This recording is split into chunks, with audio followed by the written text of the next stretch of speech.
Before dawn, the village is a hush of coals and breath, and people rise while stars still hold in the western sky. They wake on pallets and straw mattresses on boards, and rope-latticed frames in rooms warmed more by bodies than by hearth, last night's smoke stalled beneath the thatch. Time is tethered to light, to season, and to obligations that do not wait animals to feed embers, to coax from ash dough, to shape tools, to ready water to draw. A curfew bell has closed the town the previous evening, and now a bell for the morning office may drift over fields. The canonical hours belong first to monasteries, yet their rhythm shapes the countryside that listens. Space is tight, beams are low, and warmth is precious. A door lifted too long spills stored heat. In some regions, cattle and pigs sleep under the same roof or in a lean-to sharing a wall, and their presence is part of the air hay and dung lanolin and damp hides. Flint and steel strike, a wisp of char catches, a coal travels, the old fire returns. Tallow candles are smoky and saved, beeswax is costly. Most homes rely on rushlights or the hearth's own face. The first tasks come in quiet sequences children learn by watching bank. The fire set a pot, cut a crust, stir the mash for morning pottage. Bread is yesterday's firm but sustaining. When there is meat, it is salted and measured. In towns with regulated ovens, the baker's day has already lengthened. In villages, the communal oven may not be lit for days, and fines exist for those who steal heat or bake without leave. They step outside to draw water before full light, carrying yokes, cords, and earthen jugs, tempered with grit to resist cracking. Water is work, and sometimes hazard wells sit near washing places and refuse pits. Streams pass tanneries and dye houses, and illness is a familiar visitor to the bucket. Dawn tests tools as it wakes people. The knife is tried against a thumb. The sickle's teeth are checked. The whetstone is warmed in a hand. Metal is dear, and an iron blade can be a family's savings as surely as a coffer of coin, so objects rest where they are noticed and touched often. A lesser-known habit appears in some places. Tools hang by the hearth overnight, not only against theft, but because warmth seems to guard the temper from damp. Children rise with a parent's call or with light, and their work begins at once a clapper, shaken to keep crows from barley, a threshold, swept bedding, shaken with practiced fingers searching seams.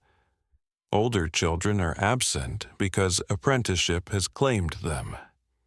They wake in a master's house before sunrise, bound by contract and witness learning, by repetition under rules that prize obedience and thrift. Women carry water, mend, cloth, feed poultry, and read the wind. Men and women together move animals out, scrape frost from yokes, and sort seed from chaff. Evidence for these rhythms runs through manorial accounts, guild ordinances, penitentials, and household lists which assume work rather than announce it. A fact anchors this hour across regions. Most people wake well before sunrise through much of the year, because daylight is the measure of productivity, and winter's short arc demands an early start to complete tasks. Summer grants freely. Outside, dew gathers in summer and rime in winter. Paths are learned rather than seen, and holes and stones are counted by memory. On feast days, the bells change the pace, but most days are ordinary and long. They eat a little bread dipped in warm liquid and carry the rest for later, because labor happens away from thresholds and fires.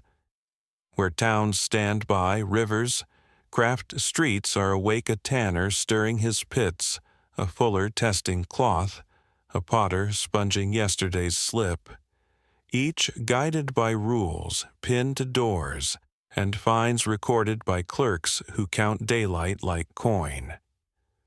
Not all mornings are the same, and the question of sleep remains unsettled. Sources from later centuries suggest a night divided into a first and second sleep with a waking interval. But how widely this pattern holds across regions and classes is still debated. In monasteries, the hours command. In farms, fatigue rules. In towns, the oven and market decide. Everywhere the body learns the rhythm, survival demands. The planetary frame is felt even here. Earth's axial tilt governs the length of night. At higher latitudes, winter grants only a thin gift of light, and households shift their waking earlier to capture the margin. Morning tasks reflect time of year in haying. Scythes move as soon as the dew allows. In harvest, sickles follow the edge of light. In winter, hands work fiberwood and hides indoors. Where clocks exist, they are rare and civic.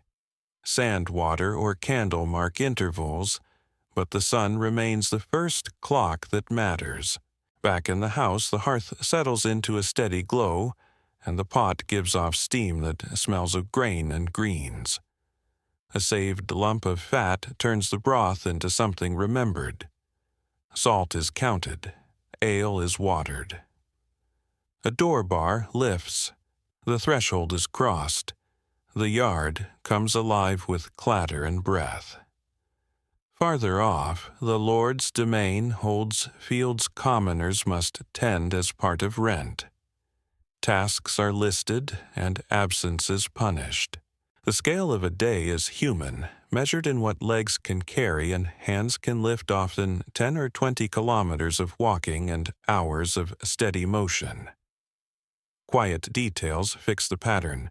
Green wood stacked to season, peat cut and drying, twigs bundled for tinder, pots scoured with ash and sand to spare soap.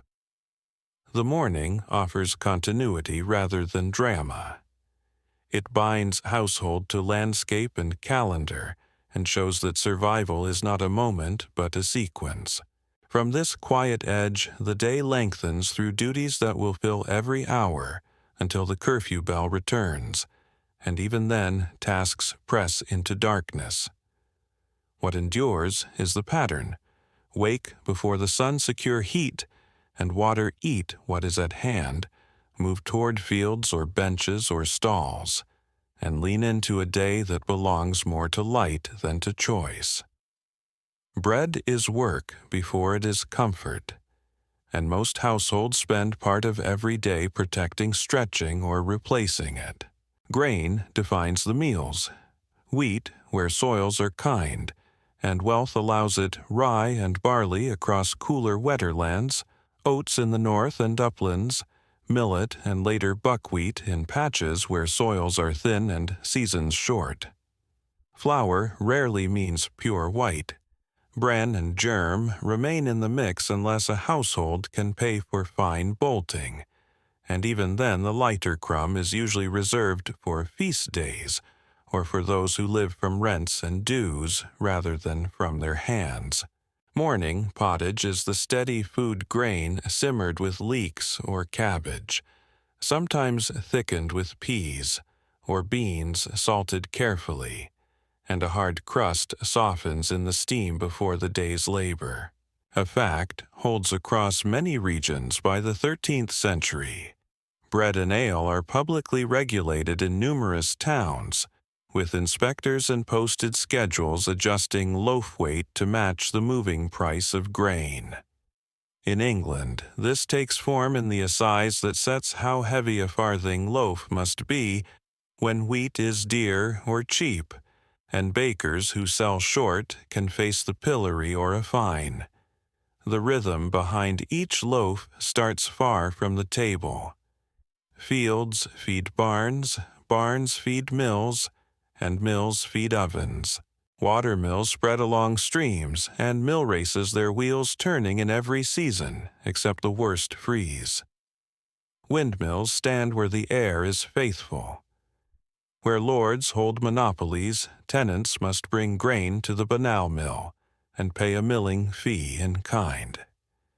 Hand querns sit in corners or under benches, sometimes kept discreetly because using them can draw a penalty when the manor's rights are strict.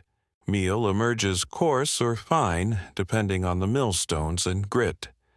In the bread is an old complaint. A lifetime of it wears teeth like sand. In some towns, bakers stamp loaves with a mark so that a dishonest weight can be traced to a shop. In others, ovens are themselves monopolies. Peasants carry dough to the lord's oven and pay a fee or to a communal oven lit on appointed days. A lesser-known detail survives in bylaws and fines in parts of France. Peasants are forbidden to bake at home with certain fuels that risk fire or smoke the neighborhood. The allowed oven, whether lordly or communal, becomes part of how order is maintained through heat. Scarcity is seasonal, and it returns most years even without disaster. Stores shrink during the late winter and spring hungry gap when the old grain is low, the new crop not yet in, and gardens have not begun to give. Bread is cut thinner. Pottage leans harder on peas and onions. The ale is weaker and stretched with water. In monastic houses and towns, fasting days numerous across the calendar restrict meat and emphasize fish or dairy, depending on local custom and dispensation.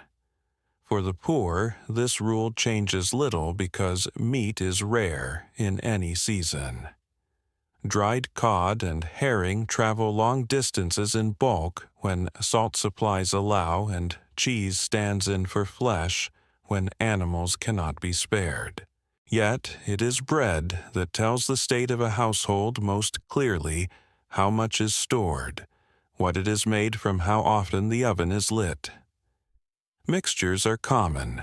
Maslin wheat and rye together gives a loaf more resilient than pure rye and more forgiving than pure wheat in erratic weather. Dredge barley mixed with oats works where cold and wet push the limits of cultivation.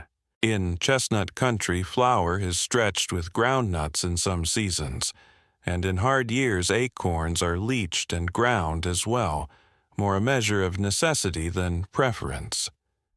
Horse bread, a dense loaf of beans, peas, and coarse grains fed to animals, sometimes reaches human tables when harvests fail. Hunger does not always announce itself as famine. It often arrives as steady insufficiency as bodies that tire too soon and heal too slowly. Outbreaks of ergotism. The burning illness, later called St. Anthony's fire, appear in some records after wet summers when rye harbors the dark sclerotia of a fungus that poisons those who eat it. The scale and distribution of these outbreaks remain debated. Chronicles describe suffering in certain valleys and years, but the patchiness of sources makes it difficult to know how widespread the hazard truly is, or how often people recognized and sifted the tainted grain. This uncertainty sits beside other questions that scholars continue to examine, such as the precise caloric margins for rural households in different centuries, and how evenly the shift to 3-field rotations improved diets from place to place. On the planetary stage, climate leans on the table every season.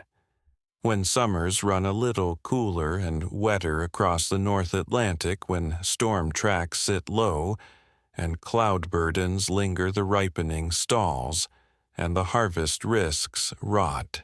The warmth that favors Mediterranean wheat does not always reach the northern plains, and the timing of rains turns yield from promise to loss in a few weeks. Longer arcs matter too, Periods of relative mildness allow vineyards to creep to higher latitudes. Then a change in the wider pattern brings shorter seasons and thinner harvests.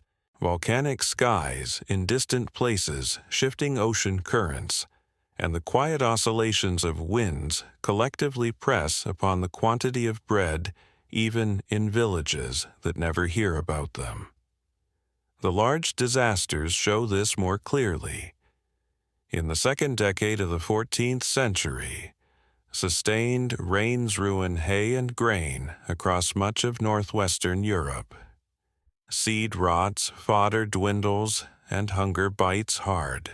Yet, even outside those famous years, lesser shortages move through markets and homes felt as a price that rises faster than wages, or as a store that empties weeks too early. Markets try to smooth the gap. Grain moves along rivers and roads toward towns under watchful rules against forestalling and regrading. Tolls are taken at bridges and gates. Measures are checked. Sacks are sealed. A day's carting, perhaps 20 kilometers if the road is fair, adds cost to every loaf. Some towns maintain granaries to steady supply and release stores in dearth, though the effectiveness and fairness of these measures vary. Charity alms and hospital rations help a few, often with bread measured by weight each day. Monastic kitchens distribute loaves on appointed days to travelers and the poor. For many, economy starts in the mill and continues in the pot. Yesterday's pottage becomes today's fried cakes when fat is at hand. Stale bread thickens broth.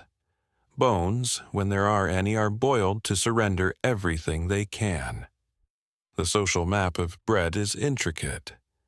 White loaves serve tables of status where custom and display matter. Brown and black loaves feed the majority, nourishing but heavy. In the same town, a clerk in service to a chapter might count on a stipend of wheat bread and ale, while a day laborer purchases the cheapest loaf the assize allows. Apprentices eat in their master's house and learn the economy of crumbs as well as craft. Between them stands the household that grows much of its own grain, pays mills and ovens their due, and measures its year by what is left in the chest after rent and tithe. Knowledge accumulates in hands rather than books, which sacks keep rats out best, which straw mats shed rain where bins leak, which stone keeps weevils fewer when set in the granary's corner.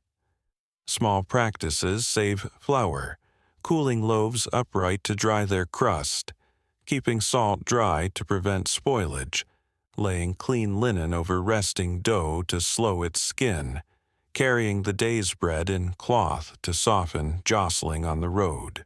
These are quiet techniques that do not banish hunger, but press it back a little.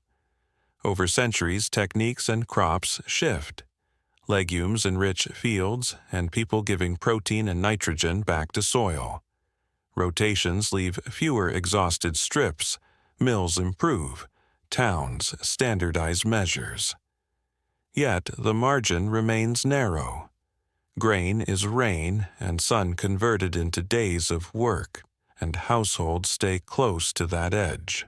Bread, in all its forms, records the state of climate soil law and labor more faithfully than any chronicle.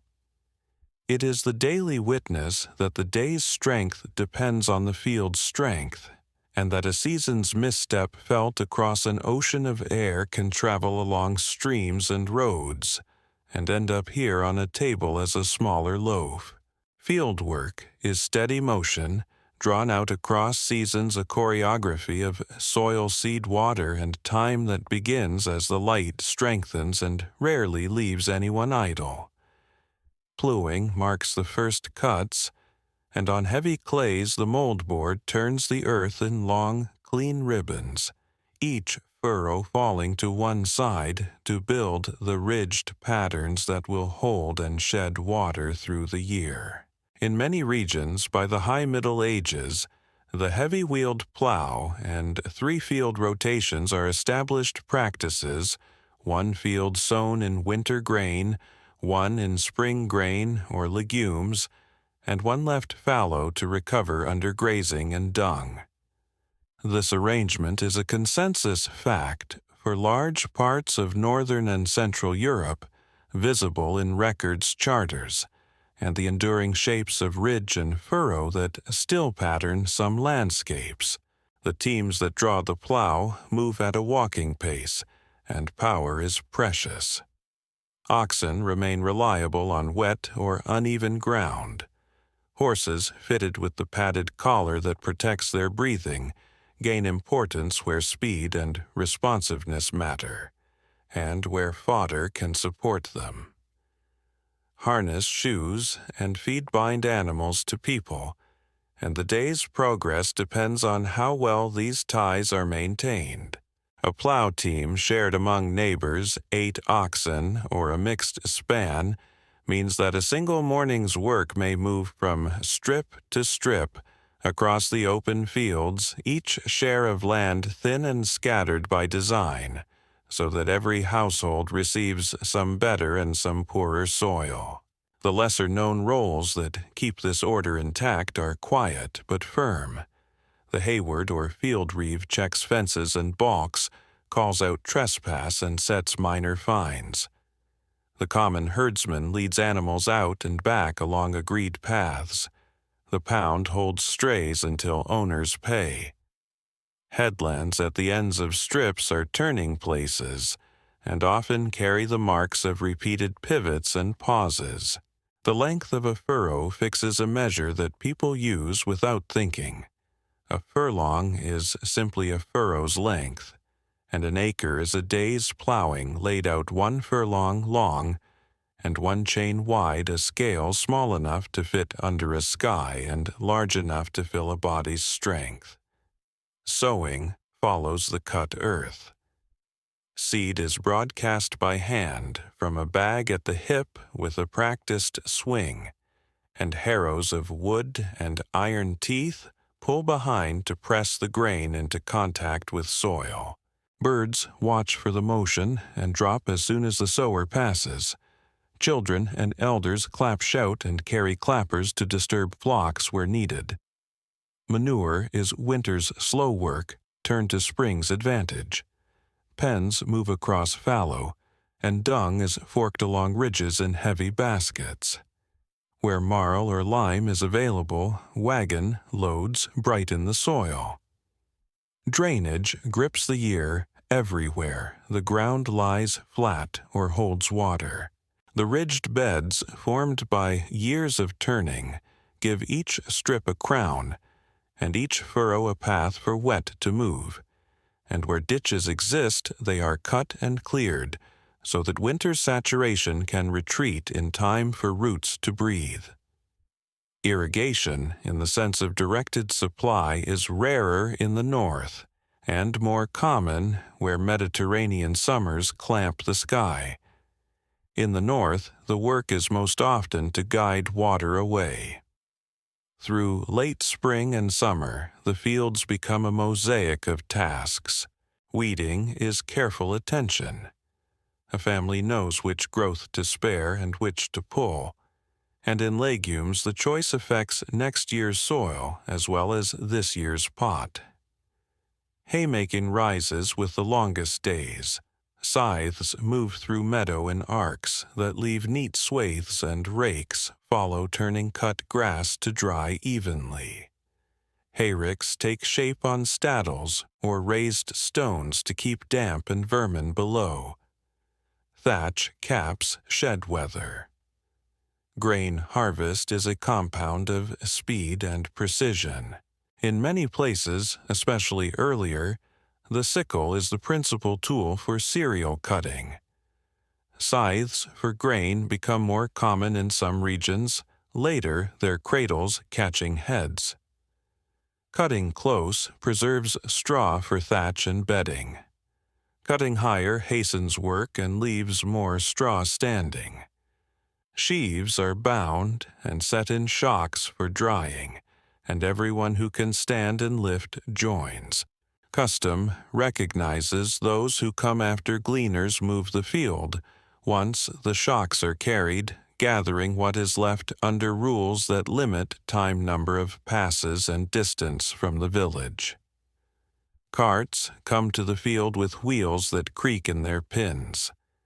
A day's carting is often a short reach, perhaps, from field edge to barn within a few thousand paces, but each loaded trip consumes strength and daylight. In barns, threshing stretches into the darker months. Flails strike rhythmically on hardened clay floors sealed with lime and dung to make a dust-shedding surface. Straw is lifted away and grain winnowed in a drift of air raised by fans or taken at the doorway, where breezes sort chaff from weight. A measure of justice and sustenance appears here. Customary dues may take a portion of shocks, sheaves, or threshed grain, and the tithe barn stands with wide doors to receive its share. Milling returns, and with it the obligations to lordly mills and ovens described earlier. Through all of this, the body learns the field's grammar, where to place the foot on a wet headland, how to keep the scythe's edge keen by frequent light, peening and honing when to lift and when to push. The unresolved questions that attach to this labor are about proportion and change. Scholars continue to debate the speed and unevenness with which horses replace oxen across regions, the dates and soils that truly favored the heavy plow over the Ard, and the degree to which three-field rotations penetrate beyond manorial cores into uplands and frontiers. Manorial accounts illuminate some places clearly and leave others nearly dark. Pollen records and field systems offer long views, but not always fine dates. The exact balance of species in fields, the frequency of failures avoided by local knowledge, and the metrics of labor per unit of yield remain topics of careful inference rather than direct enumeration. On the planetary scale, winds and water hold the timetable that people feel with their hands. Shifts in North Atlantic storm tracks set how often clouds thicken over the same ground. Summers a little warmer or cooler stretch or narrow the ripening window. Multi-year patterns now traced in ice, and tree rings overlay human plans with broader pulses. In centuries, when warmth is a little more generous in parts of Europe, vineyards climb north and hillsides carry more grain. When circulation shifts and winters lengthen or become less predictable, fields demand more care for less assurance. Volcanic eruptions, half a world away, slightly dim light in a season or two, and yields tip downward where margins are already thin. People answer with flexibility where they can. Mixed crops spread risk. Legumes break disease and feed soil. Grazing is steered to restore fallows. Hedges and banks adjust to wind. In marshlands and low valleys, small drains are cut and maintained their angles remembered across generations. On slopes, strips run along contours to slow water. Seed is husbanded. Some households select the fuller head. Others keep seed from the best parts of fields when they can afford to spare it. The annual circle returns to tasks that are not merely repeated but adapted. Winter is wood fiber leather, and repair handles are replaced. Tooth and tine reset, carta hoops tightened over fires, harness mended, flails relashed. Spring calls people outward, and the sequence begins again. Scale remains human and local, how far feet can walk and voices carry, yet the work links villages to distant causes they cannot see, and the measure of a good year is how much grain remains unspent when the next sowing starts. The field never truly empties.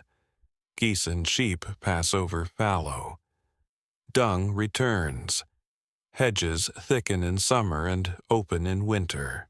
Those who labor here learn a steadiness that owes more to attention than to force, and their days are long, not because of spectacle, but because the set of necessary acts is large and cannot be shortened without cost. The ridges hold shape through generations, and the lines they draw across the land show how time and work accumulate small increments added to a surface until the whole tells a story of survival in quiet relief. Homes are shelters first and comfort second, and across much of medieval Europe, they are small, smoky, and shared spaces where heat food tools, people, and sometimes animals all press close. Construction follows materials at hand, timber frames in woodland belts, wattle and daub panels infilled with clay, straw, and dung, thatch where reeds or long straw are abundant, shingles or tiles in towns and stone country, turf stacked thick in far north and uplands. Floors are often beaten earth. In wetter soils, some houses sit on sill beams or short posts to lift planks above damp. A consensus fact holds for many regions through much of the Middle Ages. The ordinary house is a hall-centered space with an open hearth and no chimney, its smoke drifting up to the roof through a vent or louvre, blackening rafters and settling into thatch. Chimneys exist earlier in elite and monastic settings and spread gradually, but they remain uncommon in simple rural dwellings until late in the period. Rooms are few. A hall serves for cooking, eating, working, and sleeping. A small service room or buttery may stand at one end, and lofted platforms or an upper chamber appear where means allow. Urban houses tighten this plan upward, shops and workshops open to the street. Living quarters climb above. Undercrofts store goods behind stout doors. Walls breathe and leak. Drafts move through shuttered windows, and in poorer homes, light enters through small openings, closed with boards, oiled linen, or horn instead of glass. A lesser-known detail that shows how people balance light and weather, without the expense of glazed panes which remain a mark of churches and wealthier households. The hearth is the house's map, pothooks, and trammels hang from a beam or iron bar. A kettle swings.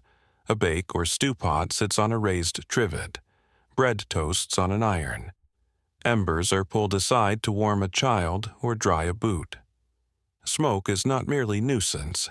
It cures hanging meat, deters insects from rafters, and preserves thatch. People learn to work at levels and angles where their eyes sting less and ceilings darken into a mat that records years of cooking. Bedding is practical. A mattress stuffed with straw, the tick lies on boards or a rope lattice. Blankets are wool when available. Children share pallets. Adults share beds. Elders sometimes take the warmest place nearest the hearth. Fleas and lice are common companions, and laundering in cold months is limited by fuel and daylight. Floors are strewn with rushes, or cut straw in some places, sometimes mixed with aromatic herbs like meadowsweet and rue to sweeten air and discourage pests. How often these rushes are changed is a point of debate among historians, with some reading satirical or prescriptive sources as evidence of long neglect, others pointing to household ordinances suggesting more regular renewal. Furniture is sparse stools and benches rather than many chairs. A chest that travels through life's stages as storage seat and table. a trestle board set on legs for meals and taken down to clear room for work. Tools hang within reach: spindles, knives, ladles, a whetstone, a key so that nothing of value rests beyond the eye for long. Doorways are low to preserve heat and timber. Thresholds are worn smooth by years of passing feet. Where winters bite harder, walls thicken, openings shrink, and enclosed bed places appear to trap breath warmth. In longhouse traditions of parts of the North and Northwest, people and cattle share a roof with a byre, at one end their combined heat raising the nighttime temperature of both spaces. Drains carry liquids away, and a central aisle runs the length of the structure. The exact prevalence of regular animal co-housing in peasant dwellings varies by region and century, and remains under study. Excavations and environmental evidence show mixed arrangements, while written sources focused on rents and rights rarely describe interiors in detail. Urban life concentrates the same elements. Timber-framed houses with jettied upper stories lean toward narrow streets. Gutters spill. Smells rise from yards where dyeing, tanning, and brewing occur under regulations that try to keep filth and fire risks apart from neighbors. Cesspits lined with clay stone or timber collect waste and are emptied periodically by men paid for the night work. In some towns, privies over streams carry refuse away with risks to water downstream. The balance between rules and practice shifts as populations densify and as councils strengthen inspection. But for most households, sanitation remains a matter of pits, buckets, and habit with care, focused on keeping water, fire, and refuse in manageable relation.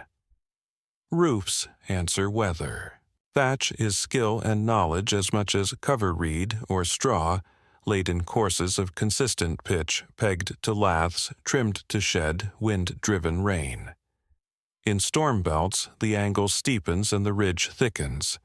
In drier zones, shingles or tiles lie tight across rafters. Sparks are constant hazards, so hearths are carefully banked. Cooking is attended, and children are warned early. In some districts, bylaws restrict fuels that throw too many embers or smoke neighbors' roofs, a control that ties private practice to public safety. The planetary frame enters through materials and temperature. Forests near settlements thin under pressure for building and fuel. Carting wood grows costlier with distance.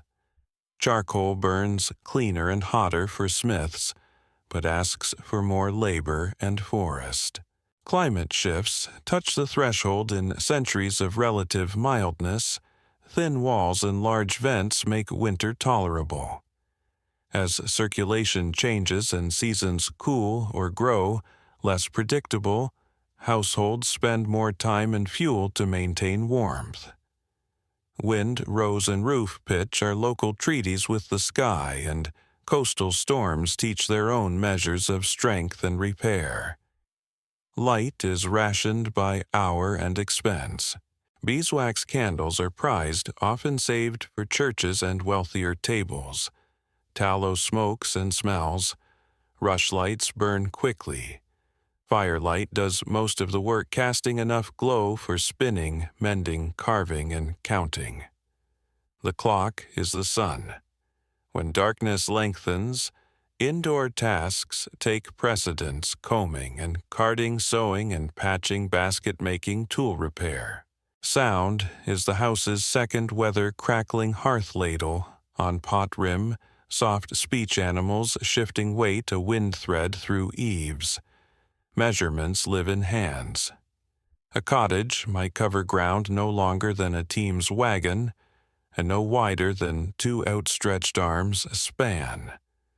A longhouse can reach 20 or 30 meters with a width of 5 to 7. An urban front room can be as narrow as a large table is long. These scales remind that household economies turn within short distances shaped by what a person can carry from yard to field to door in 1 or 2 trips. Cleanliness is practical rather than absolute. Hands wash in basins by the door. Faces with cold water in the morning. Clothes are brushed, aired, patched, and worn again. Linen shifts where owned are valued for being washable and are changed to spare outer garments from sweat and dirt. Soap made from lye and fat is precious. Ashes scour pots. Sand polishes wood. Sun and frost both serve to freshen bedding when weather permits. A lesser-noticed practice shows a stubborn care. Many households raise utensils to hooks, keep grains in covered bins, and put lids on pots not only for heat, but to keep soot off food in rooms where smoke wanders. Research questions remain open inside these walls. Archaeologists read post holes hearth scoops and soot-blackened rafters to reconstruct roofs and louvres. But the pace and pattern of chimney adoption across classes and regions are still clarified case by case. The frequency and function of upper rooms, the degree to which houses were partitioned internally, and the daily indoor temperatures in different months are reconstructed from indirect signs. Fuel lists, woodland ordinances, parasite remains in sediments, carbonized seeds in floors, rather than from direct description. Even the famous rush-strewn floors are being reinterpreted as varied subject to local practice and season rather than a single universal custom. Yet a stable outline emerges. Dwellings cluster warmth and work around fire. Walls and roofs trade cost for protection. Interiors hold a dense inventory of tasks and goods, and every surface carries signs of economy. The house ends each day as it begins the next, with embers banked under ash tools on pegs, bedding pulled close to the hearth, or into the soft cone of its heat doors, barred against wind, and stray animals and timbers quietly settling under their black coat of smoke.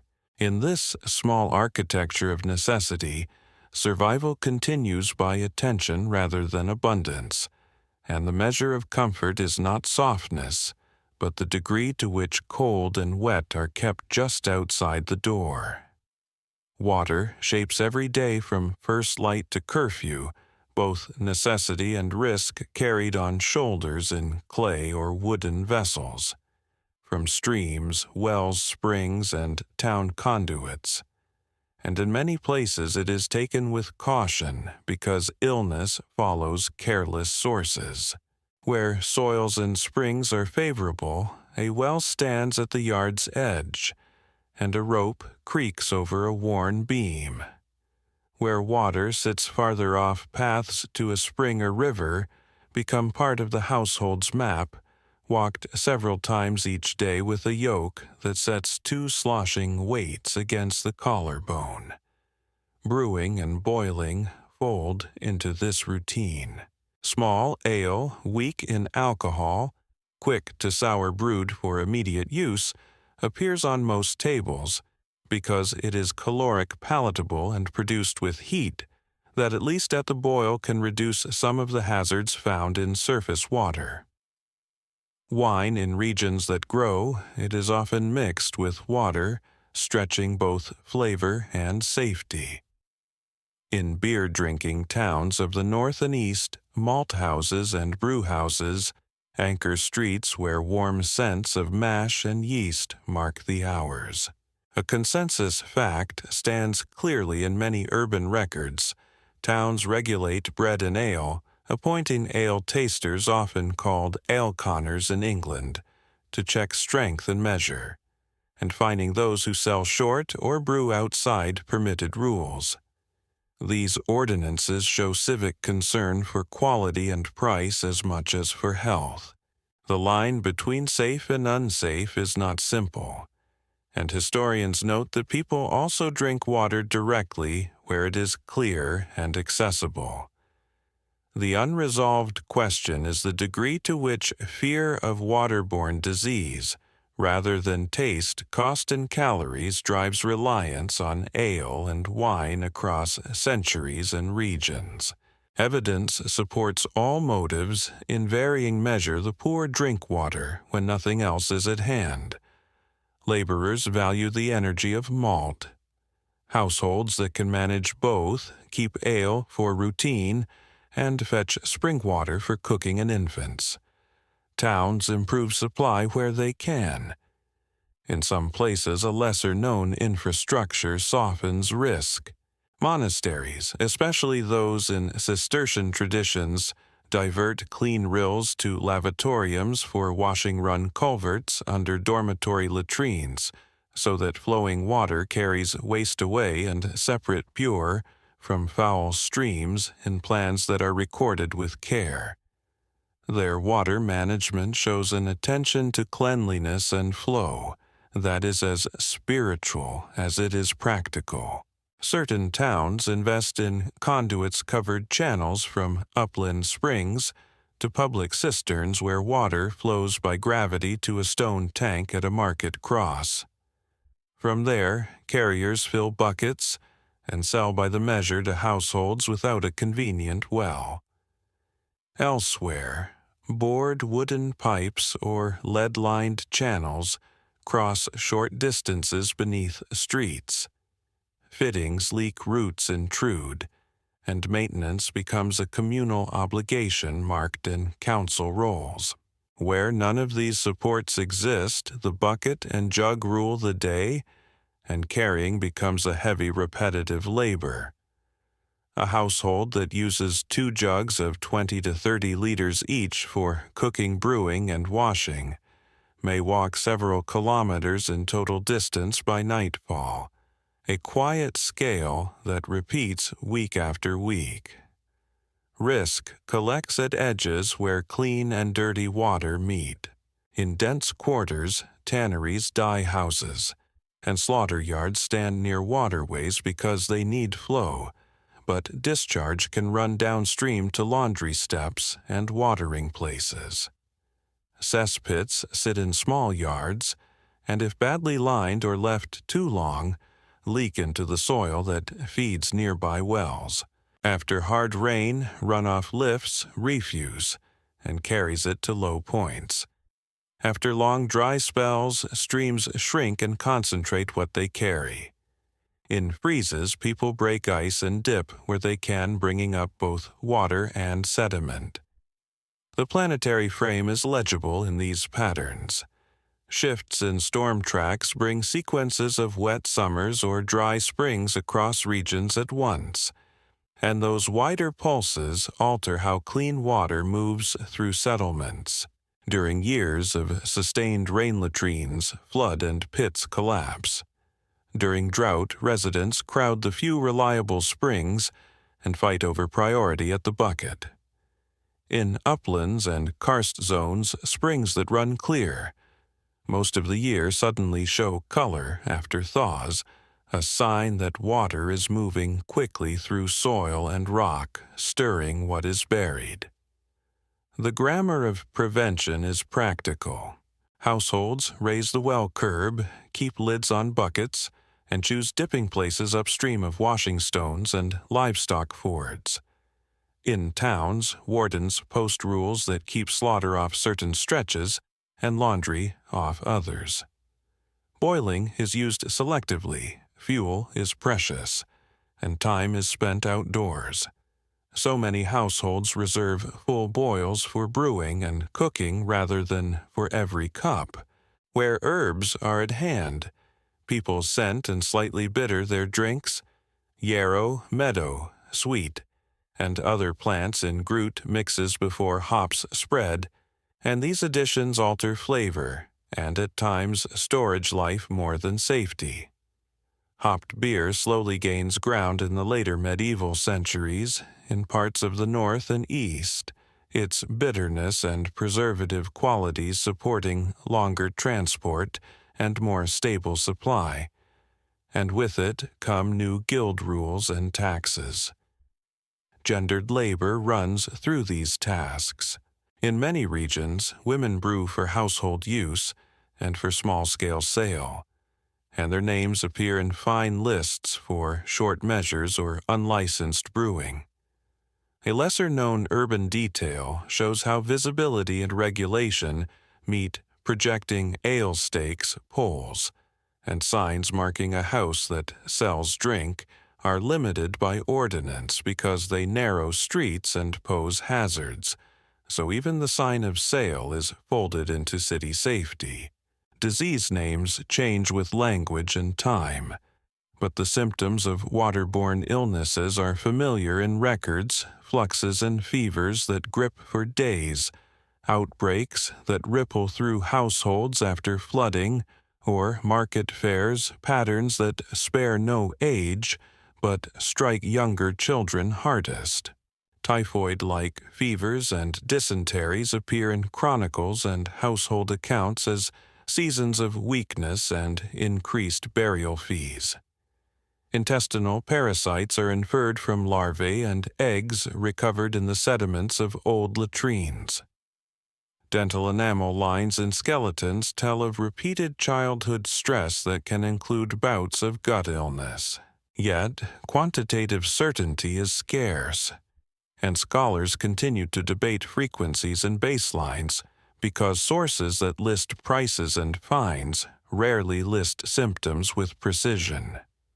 Across latitudes and centuries, the same constraint returns fuel and time limit continuous boiling, and the balance between risk and resource is negotiated household by household. Some landscapes gift relative security. Upland springs emerging through clean gravel. Deep wells sunk through clay and brick-lined. Streams that run fast over stone rather than idling in marsh. These features combined with distance from tanneries and privies give certain neighborhoods safer options. Elsewhere, safety is a moving target that depends on who used the upstream bend that morning and how many buckets passed by. Town improvements are episodic and uneven. A new conduit opens and the market gathers around it. A storm breaks the channel and maintenance lags. A council renovates a public well with a new curb and orders the surrounding ground paved. Fines for fouling water rise and then lapse as wardens change. In some port cities, ships carry casks filled at favored springs, and victuallers know which hillsides yield the least hard water for brewing. In monasteries and some castles, cisterns collect rain from roof gutters. When cleaned and kept dark, the water holds. When neglected, it turns quickly and must be used for washing only. Through all of this, the taste of a place settles into the mouth iron in water drawn from certain soils.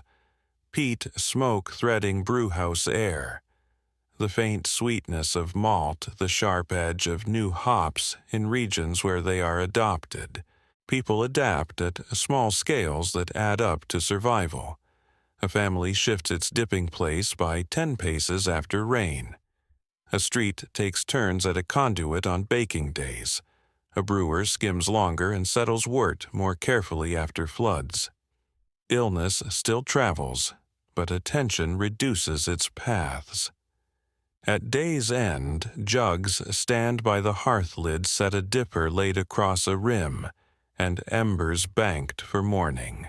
What carries into tomorrow is not certainty, but practice. Fetch upstream, cover boil when needed, and possible brew often and consume fresh, keep foul and clean flows apart, where the plan of the house and the lay of the ground allow, and the measure of health rests in these quiet choices made and remade with each bucket filled.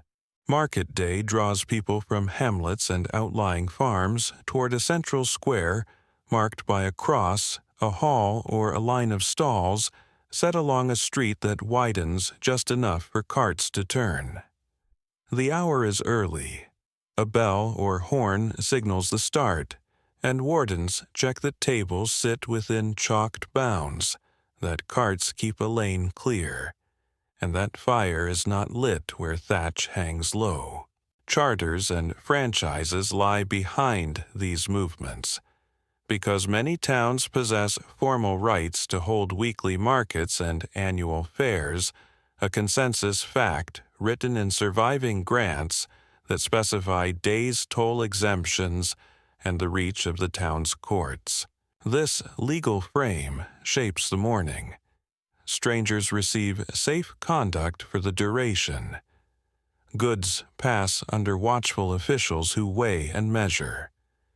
Tolls are taken at gates and bridges, and a court of pipe-order justice for dusty feet stands ready to settle quarrels that arise before the day ends. Stalls assemble by craft and kind. Butchers keep to one stretch near a shambles with stone or water close at hand. Fishmongers stand apart for freshness and smell. Bakers, fruiterers, and hucksters cluster near the cross. Drapers and mercers hang cloth in color bands from beams. Ironmongers lay tools in tidy rows on boards. A lesser-known detail shows in the hands of wardens who carry sealed measures and ell-wands cut to local standard, stamped with a town mark. They test scoops for grain and pots for ale, and they oblige drapers to measure cloth along the table's length rather than across a customer's arm. Money changes hands in coins that vary by region and ruler, so changers sit at tables with scales and touchstones testing silver's line and rejecting clipped edges. Their role grows where trade reaches beyond local coin, and they keep lists of rates tied to the reputation of mints and the wear of current issues. Sellers call quietly. Buyers touch goods, weigh loaves in their palms, lift lids, and pinch cloth between finger and thumb. Bargaining moves in small steps because margins are thin. The unresolved questions that thread through this scene concern the depth and reach of monetization and credit in different centuries and regions. Scholars debate how quickly coin replaces payment in kind in rural markets, how widely bills of exchange and written obligations penetrate beyond great fairs into small towns, and how often women act as independent traders rather than as extensions of their households. Records show examples of all, yet the proportions change with place and time, and the documentary trail is uneven. The square holds more than buying and selling. Guild officers inspect apprentices' work, verify marks, and enforce rules about where, when, and how goods are presented. The baker who sells underweight loaves or the brewer who pours short measures may face a fine stocks or display of faulty goods as public correction. Weights and measures ordinances renewed, recopied and sometimes contested, sustain a shared expectation, and the routine of inspection forms one of the day's quiet assurances. Pilgrims pass through with badges pinned to hats their shells, and saints' signs acting as both souvenirs and proofs of a journey that earns hospitality. Carriers arrange loads for the road beyond the town, salt outward, grain inward, timber traded for iron and note ferries and bridges where tolls and risks differ. Pack horses, mules, and carts move in files, and a day's reasonable reach returns to scale 20 or so kilometers there, and back for bulky goods, if road and weather permit more for small valuables, less in winter, when light shortens and mud deepens. A planetary frame touches this square, even when most eyes face the stalls. Ocean currents and winds set terms for salt fish that arrive in barrels from distant coasts. Seasons of herring shift with changes in sea temperature and plankton, and when shoals move, northern towns feel it in price and supply. Farther afield, the monsoon governs departure and return on the Indian Ocean, moving spices toward ports where Mediterranean merchants purchase them for onward trade. Silver from Central European mines and copper from distant ranges enter quietly inside the tools and coins that reach the benches here. Volcanic dust high in the atmosphere can dim a summer lower yields and make carts to market carry less. People in this square measure such changes not with instruments, but with weight quantity in the spread of buyers who arrive earlier and leave later. Fairs enlarge the rhythm. On appointed weeks, temporary streets of booths rise beyond the town walls. Hostels and barns fill. Wool cloth, wine leather wax, and spices move in larger volumes. Notaries and scribes sit at tables to write contracts and chirographs agreements cut on 2 copies with a matching wavy line, so each can later be verified. And the court's authority widens to encompass strangers who have pledged their persons to the fair's peace. Champagne's fairs, in earlier centuries and other regional gatherings later show how sequences of markets link to provide rolling liquidity debts, contracted at one fair fall, due at the next, and goods move like a slow caravan across months. A lesser-noted practice is visible at day's end when shutters close, merchants chalk symbols, distinctive marks rather than names on crates and sacks, so that porters and clerks who cannot read letters still move the correct bales. These merchant marks cut also into seals and cast into weights are signatures as durable as names. Food stalls anchor the middle hours, and their presence brings the reality of urban regulation closer.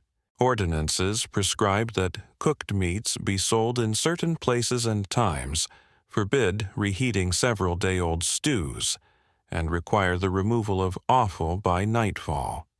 Fish must be shown whole to prove freshness. Bread must meet the weight set by the current assize. Fruit is inspected for rot.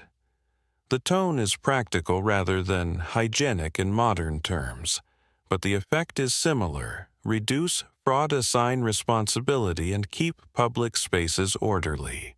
People eat standing or on low benches, using knife and bread as tools. Water is fetched from a nearby conduit or well. Alehouses and taverns stand on side streets beneath modest stakes and signs. Sound carries court announcements, craft ordinances, and toll rates. A bell sometimes signals the closing hour so that buyers from villages can reach home by curfew. The square is also a registry of news. Messengers read letters for those who cannot. Proclamations about lordship, tax, or war are posted or spoken. Rumors travel with peddlers, and songs carry fragments of far places into the corners of the day. Yet the market is not a parliament. It is a mechanism for survival, and its endurance rests on small fairnesses, repeated a fair weight, a sound measure, a right of way kept open, a debt recorded and honored at the promised time. The built frame records earlier seasons. Market crosses stand where buying is sanctified and time is marked. Pillories and cages remind of order. Covered halls protect cloth and grain from rain. Arcades offer shade where summers allow. Paving thickens where wheels grind most, and ruts narrate traffic across years. Urban expansion presses the market outward, and later suburbs claim the old line. In some places, market gardening spreads just outside the walls, sending greens and herbs inward daily, their short shelf life making proximity a quiet advantage. Scholars still work to understand the degree of women's agency in these spaces across centuries, visible as hucksters, brewers, spinners, sellers of dairy and eggs, pawnbrokers and keepers of small shops, and how seasonal migration for work changes market demographics. Tax lists, court rolls, and wills provide glimpses, but the full proportions remain uncertain because the smallest trades leave the lightest traces. As the day falls, accounts are settled. Tallies are notched and split so that each party keeps a half whose cuts match only its mate. Wax seals close packets. Coins pass in bags counted by sound and feel as much as by sight. Leftover goods are covered against due. Perishable stock that cannot be kept is discounted or given to hospitals and fraternities. Refuse is swept toward appointed piles. A watch takes its post, a gate shuts, and the square returns to the quiet of wheels, cooling, and stones giving back the heat of the sun. What continues into the next week is the structure, a licensed place, a set of measures, a court that hears quickly, and a road network whose distances fix what can be brought and sold in the light available. In that framework, households find the goods they cannot make, and the coin they cannot mint, and they carry both home along paths worn smooth by repetition, the market's order folded back into the fabric of survival. Craft learning is a long corridor of years passed from bench to bench under rules that tie skill to obedience and household to workshop. Apprenticeship begins with a contract witnessed by neighbors, or a civic officer binding a child or adolescent to live in a master's house. Obey shop discipline, protect secrets, and keep from taverns and games that would waste time or coin. In return, the master feeds houses and teaches and sometimes clothes the apprentice, promising to present him, or in some places her, for the next stage when years and competence are complete. A consensus fact across many towns by the high Middle Ages is that guilds or craft fraternities regulate this relationship. They set minimum terms that often run 5 to 9 years, limit the number of apprentices a master may keep, and test the quality of work that leaves the shop. The day is long and keeps time with light. In summer, shutters lift early and planes rasp wood while the sun is still low. In winter, work turns inward to tasks that fit by firelight, and ordinances in some places forbid night work, by candle where flame and sawdust or cloth might bring fire.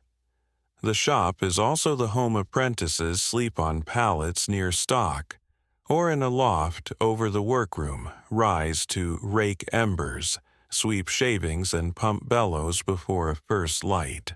Tools hang where hands can find them, without looking-alls, chisels, spoke sheaves, and shave horses in wheelwright's ranges, hammers, stakes, and punches on the smith's wall, vats, paddles, and tenterhooks in fuller's yards, linen beaters and sizing pots by the weaver's looms. Order is the language everyone learns first. The bench top is marked with scars that explain technique. The master's measuring rod becomes the shop's law, and miscuts are kept to show how not to proceed. A lesser-known detail appears in guild chests that stand in halls or in strong corners of larger shops. Many have 3 locks, and 3 different officers keep the keys so that no one person can reach fines, alms, and records alone. Inside lie the seal, the register of marks, and the ordinances recited each year. Progress through the years follows a known path. The first months are errands and sweeping sharpening and fetching, learning the names and care of tools, and holding work steady for a more experienced hand. Then the apprentice takes small tasks, hole cutting pegs, stitching seams, setting rivets, dressing warp, preparing size, tempering small blades.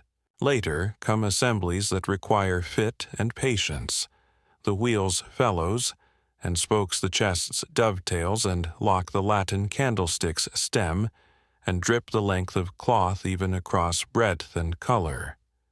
Guild oversight touches each step. Wardens inspect stamped marks, and forbid work that undercuts declared measures. They check hides for weight, and cure cloth for breadth, and true selvage bread for weight, metalwork for alloy. Some cities require precious metal goods to bear a touch mark recorded with the guild, so that a faulty alloy can be traced back to a maker. Some towns require cloth to be sealed only after fulling on approved tenter frames, so that buyers can trust the width. Enforcement varies, and the exact vigor of rule in each place remains an unresolved question that historians weigh case by case, because ordinances often describe ideals more than everyday practice. Yet the pattern of regulated entry training and quality appears widely enough to be a defining feature of urban craft life. Journeymanship begins when the contract ends. The new worker, literally, one who journeys, earns by the day or piece, and moves from shop to shop where work is found sometimes within a town, sometimes across regions. Hostels take in traveling hands. Fraternities organize processions and funerals. Hiring follows the calendar building and ship timbers in warm months, indoor crafts, in cold cloth finishing aligned to fairs. A masterpiece is sometimes required to become a master, a lock of a certain complexity that opens with a single well-made key, a length of cloth within a strict measure, and finish a silver cup of specified weight, and form a chest with dovetails tight, and a secret compartment that answers to a concealed spring. The shop and bench become a proving ground where steadiness counts more than strength. Wages move within ranges set by councils or custom, and food is part of pay in some trades. Strikes and collective action occur, but their frequency, reach, and success vary and remain debated, because the record is patchy and written most often by councils that prefer order. Women's place in these structures is visible and also blurred by silence. In some towns, widows keep shops and complete contracts. In others, women work in recognized roles, silk ribbon brewing retailing, small wares finishing in cloth houses, and appear as named members of fraternities.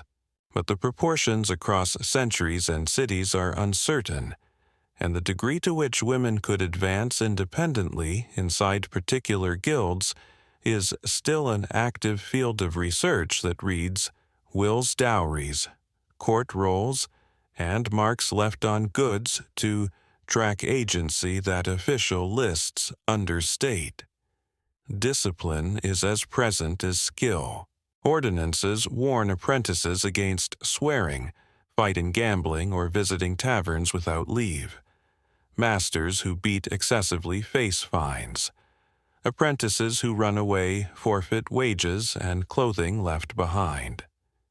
Curfew bells, close streets and workshops, Sunday and major feast days limit labor by law, though brewhouses, bakeries, and urgent tasks often receive exceptions.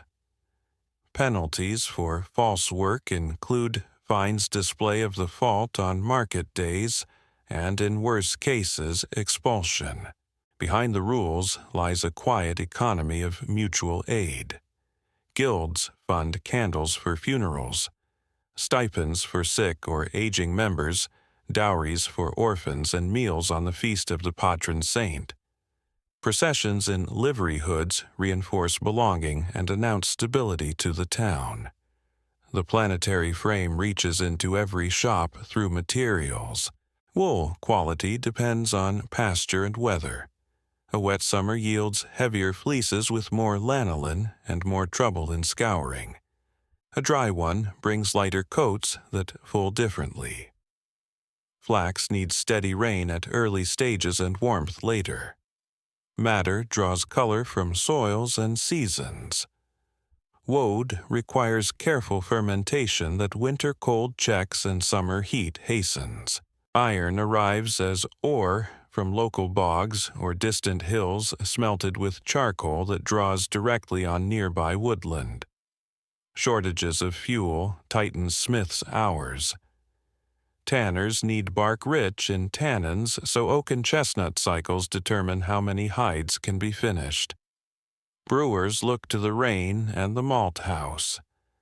Glassmakers watch fuel and sand. Potters count on the dryness of clay pits, and kilns on firing days with steady winds. Beyond the horizon, ocean wind and current set terms for salt, fish wax alum, for dyeing and eastern spices that enter as small quantities but carry large value. When storms or wars shift routes, some towns feel it days later in price and delay. Journeys weave these materials into work. A journeyman might walk a week to the next hiring season, a scale measured in calloused feet and a bundle over the shoulder. Fairs organize credit so that cloth finished in 1 month pays for wool shorn the next. Notaries write chirographs that bind transactions split across places and time. Quiet details keep the structure running, marks carved into handles to identify tools in shared sheds, bells that call crews to lift beams together, buckets of water kept ready by forges, cloth weighted evenly on tenter frames to dry true, molten metal cooled in sand struck flat and damp. The unresolved debates that remain at the heart of this system concern living standards and mobility, how much meat and bread a journeyman's wage buys in different decades, how often apprentices from rural households return to fields or marry into shop families, how closed guilds become to outsiders as cities grow, and whether rules about numbers of apprentices were consistently enforced or mostly negotiated by local custom. Evidence points in many directions, and the answers shift with century trade and town. Yet a stable outline endures. Apprenticeship ties learning to time and community. Guilds, councils, and courts shape who may practice and under what marks. Quality is not trust alone, but a seal, a width, a weight, and a fabric that meets a posted rule. The bench is a school where repetition turns into accuracy, and accuracy into a livelihood that is never far from the risk of scarcity. As evening draws on, shutters close, filings are swept into a pot for reuse, and the day's last task is to bank the hearth that will soften glue tempers, steel, and warm hands again in the morning. The shop grows quiet, but the slow accumulation of skill continues, carried in wrists and eyes, in ordinances read aloud each year, and in goods that hold their shape under use. Small proofs that learning by years can turn necessity into craft. Obligations press on the year like weights set along a beam, and households learn the sequence early: dues in labor, dues in kind, dues in coin, and the watchful eyes that count each share as it passes from yard to barn to storehouse. Rent lies at the center, owed for the holding itself, and paid by mixtures that vary with place and charter, fixed renders of grain or poultry, days of plowing and carting on the Lord's domain cash, where towns are near and coin circulates steadily. Around Rent gathers the web of lordly rights often called banalities fees, for the obligatory use of mill oven and wine press, and the steady flow of small payments at gates, bridges, and markets where passage and sale are licensed. A consensus fact holds across wide parts of medieval Europe. The Church expects a tithe nominally 1/10 of certain produce or income, and this levy is stored in tithe barns with wide doors and high floors where grain in kind is received and measured. In many districts, the tithe is later commuted to cash, but the obligation remains visible in the accounts of parishes and manors. Close by stand the lesser dues that mark moments in a life. A harriet, often the best animal or piece of equipment, falls due at a tenant's death before the holding passes on. A relief is paid to take up an inheritance. Marriage among the unfree can require the Lord's permission accompanied by a payment commonly called merchet. Chevage, a head fee, may be owed for permission to live off the manor while still bound to it. The exact reach and meaning of some of these dues, especially merchet, remain under study. Historians debate how uniformly they fall across regions and centuries, and whether they signal chiefly the control of servile status or a more general fee for migration and household change. Records show both narrow and broad practices, and the balance is one of the unresolved questions that run beneath village life. Royal and princely demands thread through the same fabric. Aids and subsidies are levied in extraordinary times, most often for war or ransom. Tallage falls on towns and domain lands in certain kingdoms. Scutage allows a knight's service to be commuted into money that supports hired forces. These exactions arrive through sheriffs and receivers, sometimes with short notice, and they pass into written tallies and rolls. A lesser-known detail lives in the accounting tools themselves. Notched wooden sticks split lengthwise so that each party holds a matching half-record sums and payments in a form that resists tampering, because only the two halves fit. Such tallies run from manorial courts up to high treasuries and back down again, and their paired notches measure as much grain and coin as many inked ledgers. Towns add their own layers. Moorage pavage and pontage temporary tolls, granted to fund walls, paving and bridges stand beside permanent market fees for stall space and weighbridge use. Craft guilds collect quarterages from members to sustain hall charity and inspection. Watch and ward obligations are mapped by ward lists that assign night duty or its commutation in coin. In places where walls are expanded or riverbanks shored against flood, extra levies gather material and labor, and placards list exemptions precious to certain institutions, monasteries, hospices, and sometimes particular fraternities of craft or devotion. The household reckons with all of this in calendars marked not only by saints' days and sowing seasons, but also by due dates. At Lammas, part of the wheat is measured into the Lord's bins. At Martinmas, fowls and small cash rents arrive with slaughter and salting. At Easter and harvest, the tithe collector appears with a measure at the field edge or the barn's mouth. Corvée days are tallied at the manor court, and absences are amercements that fall like rain on those who cannot leave their own strips because of illness or a broken yoke. The reeve elected or appointed from among tenants keeps lists. The bailiff rides the bounds. The beadle carries messages and summonsers call names. The planetary frame leans heavily here because climate moves the ledger, even when no scribe mentions weather. A cooler, wetter run of summers extends harvest into uncertain weeks and yields fall. The tithe still expects its fraction, and the fixed rent or fee in coin does not shrink with the sheaf. In sunnier intervals, yields rise, and obligations are more easily met. Vineyards climb a hill or two higher, and surplus pays arrears. The larger pulses traced now in tree rings, and ice cores years shaded by distant volcanic dust. Decades of altered currents translate on the ground into more or fewer carts sent to barns of lord and church, more or fewer coins counted onto boards in town halls. Money's own climate changes as metal supply and policy shift. When silver flows steadily from mines, coin is heavier and more trusted.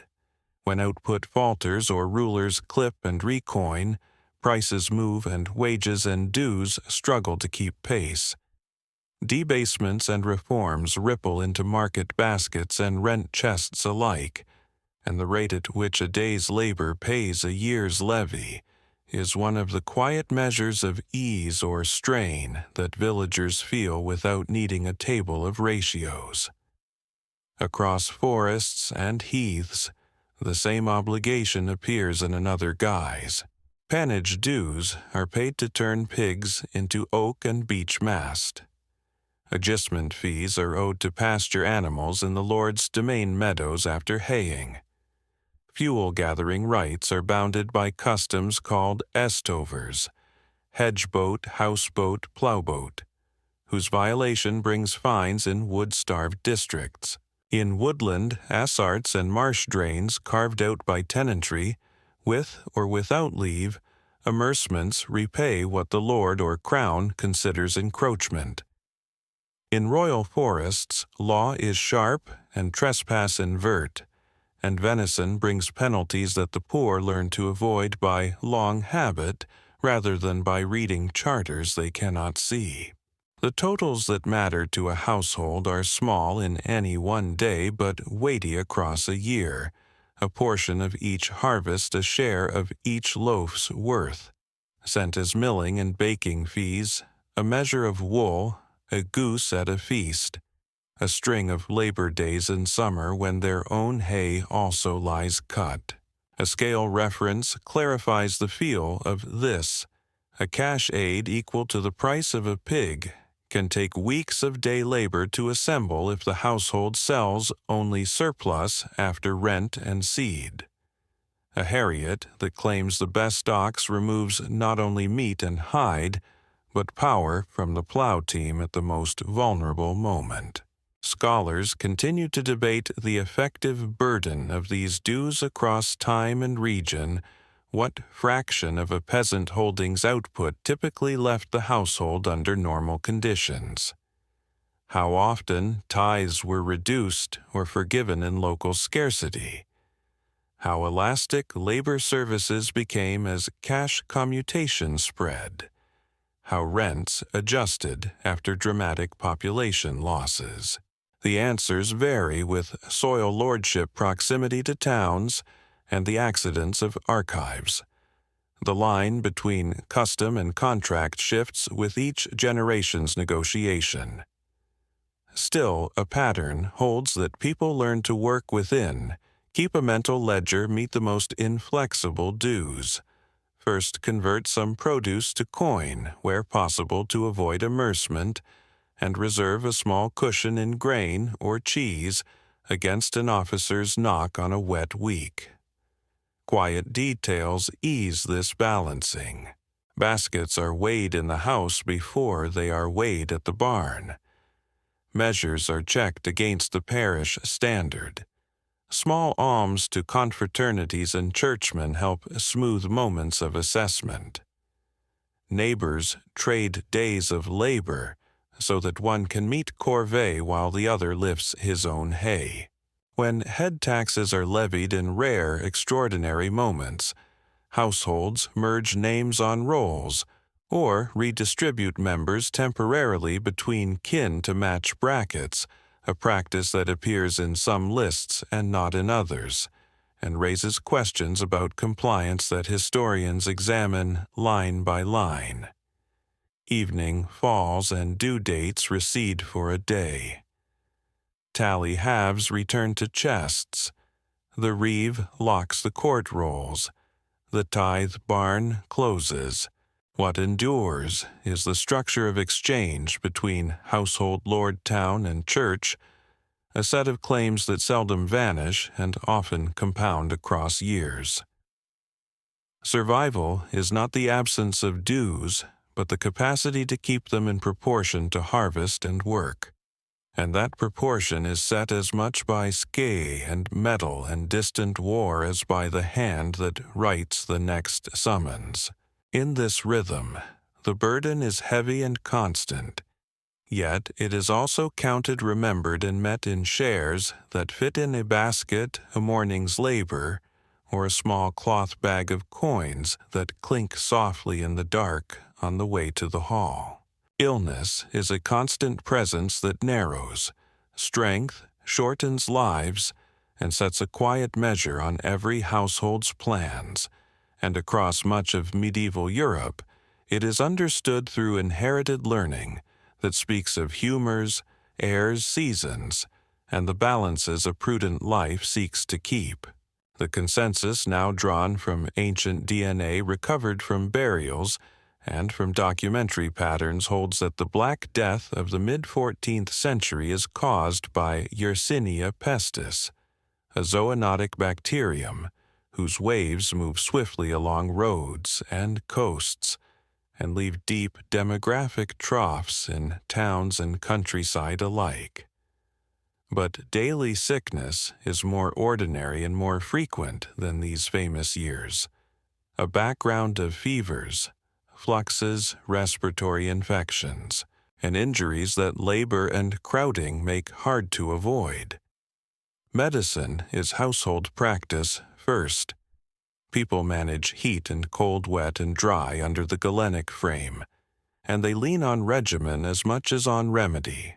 Regular sleep, moderate food, clean air where possible, steady exercise for those who can afford time to walk, rather than toil and purges or phlebotomy when a practitioner judges the body's mixtures to have drifted. A lesser-known detail sits in the physician's hand, the glass urinal, the matula held up to the light, to study color, clarity, sediment, and smell against learned tables. A practice of uroscopy that guides diagnosis and prescription from town to court. While in many places the barber surgeon sets bones, lances, abscesses, and draws blood with lancet and basin marked for volume. Apothecaries compound simples, and theriacs grind spices into electuaries, and measure syrups and waters that promise to cool or warm the interior weather. Midwives command knowledge of birth herbs and the fragile days that follow, and their experience threads through families more reliably than any tract. Hospitals exist in most regions, founded as houses of hospitality where care, shelter, and prayer are offered together to the sick, poor, travelers, and the aged. The consensus purpose is relief rather than cure, and records show beds aligned in long halls where light and air circulate under high roofs with altars near so that care is also liturgy. Leprosy, now understood as Hansen's disease, is one of the conditions singled out for separation. Leprosaria sit at town margins or on country roads, endowed to sustain residents who live long with chronic illness, and while symbols like clappers or distinctive clothing appear in some places, and times their uniformity and strictness vary and remain debated, a reminder that prescriptive texts often describe ideals more than the complexity of practice. The unresolved questions that scholars continue to weigh across this landscape concern the spread paths and relative modes of plague transmission in different waves. How much is flea and rat? How much human lice in close contact? How far pneumonic forms drive particular bursts, and the degree to which public measures like quarantine cordons and pest houses function effectively before the 17th century. The patterns differ with port, with season, and with the social fabric that holds or frays under strain, and the archives are uneven, so answers arrive by region rather than by a single rule. Planetary forces run beneath these histories. Cooler summers and erratic rains that mark the early 14th century, stress harvests in bodies. Malnutrition lowers resistance. Storms foul wells and carry waste into streams.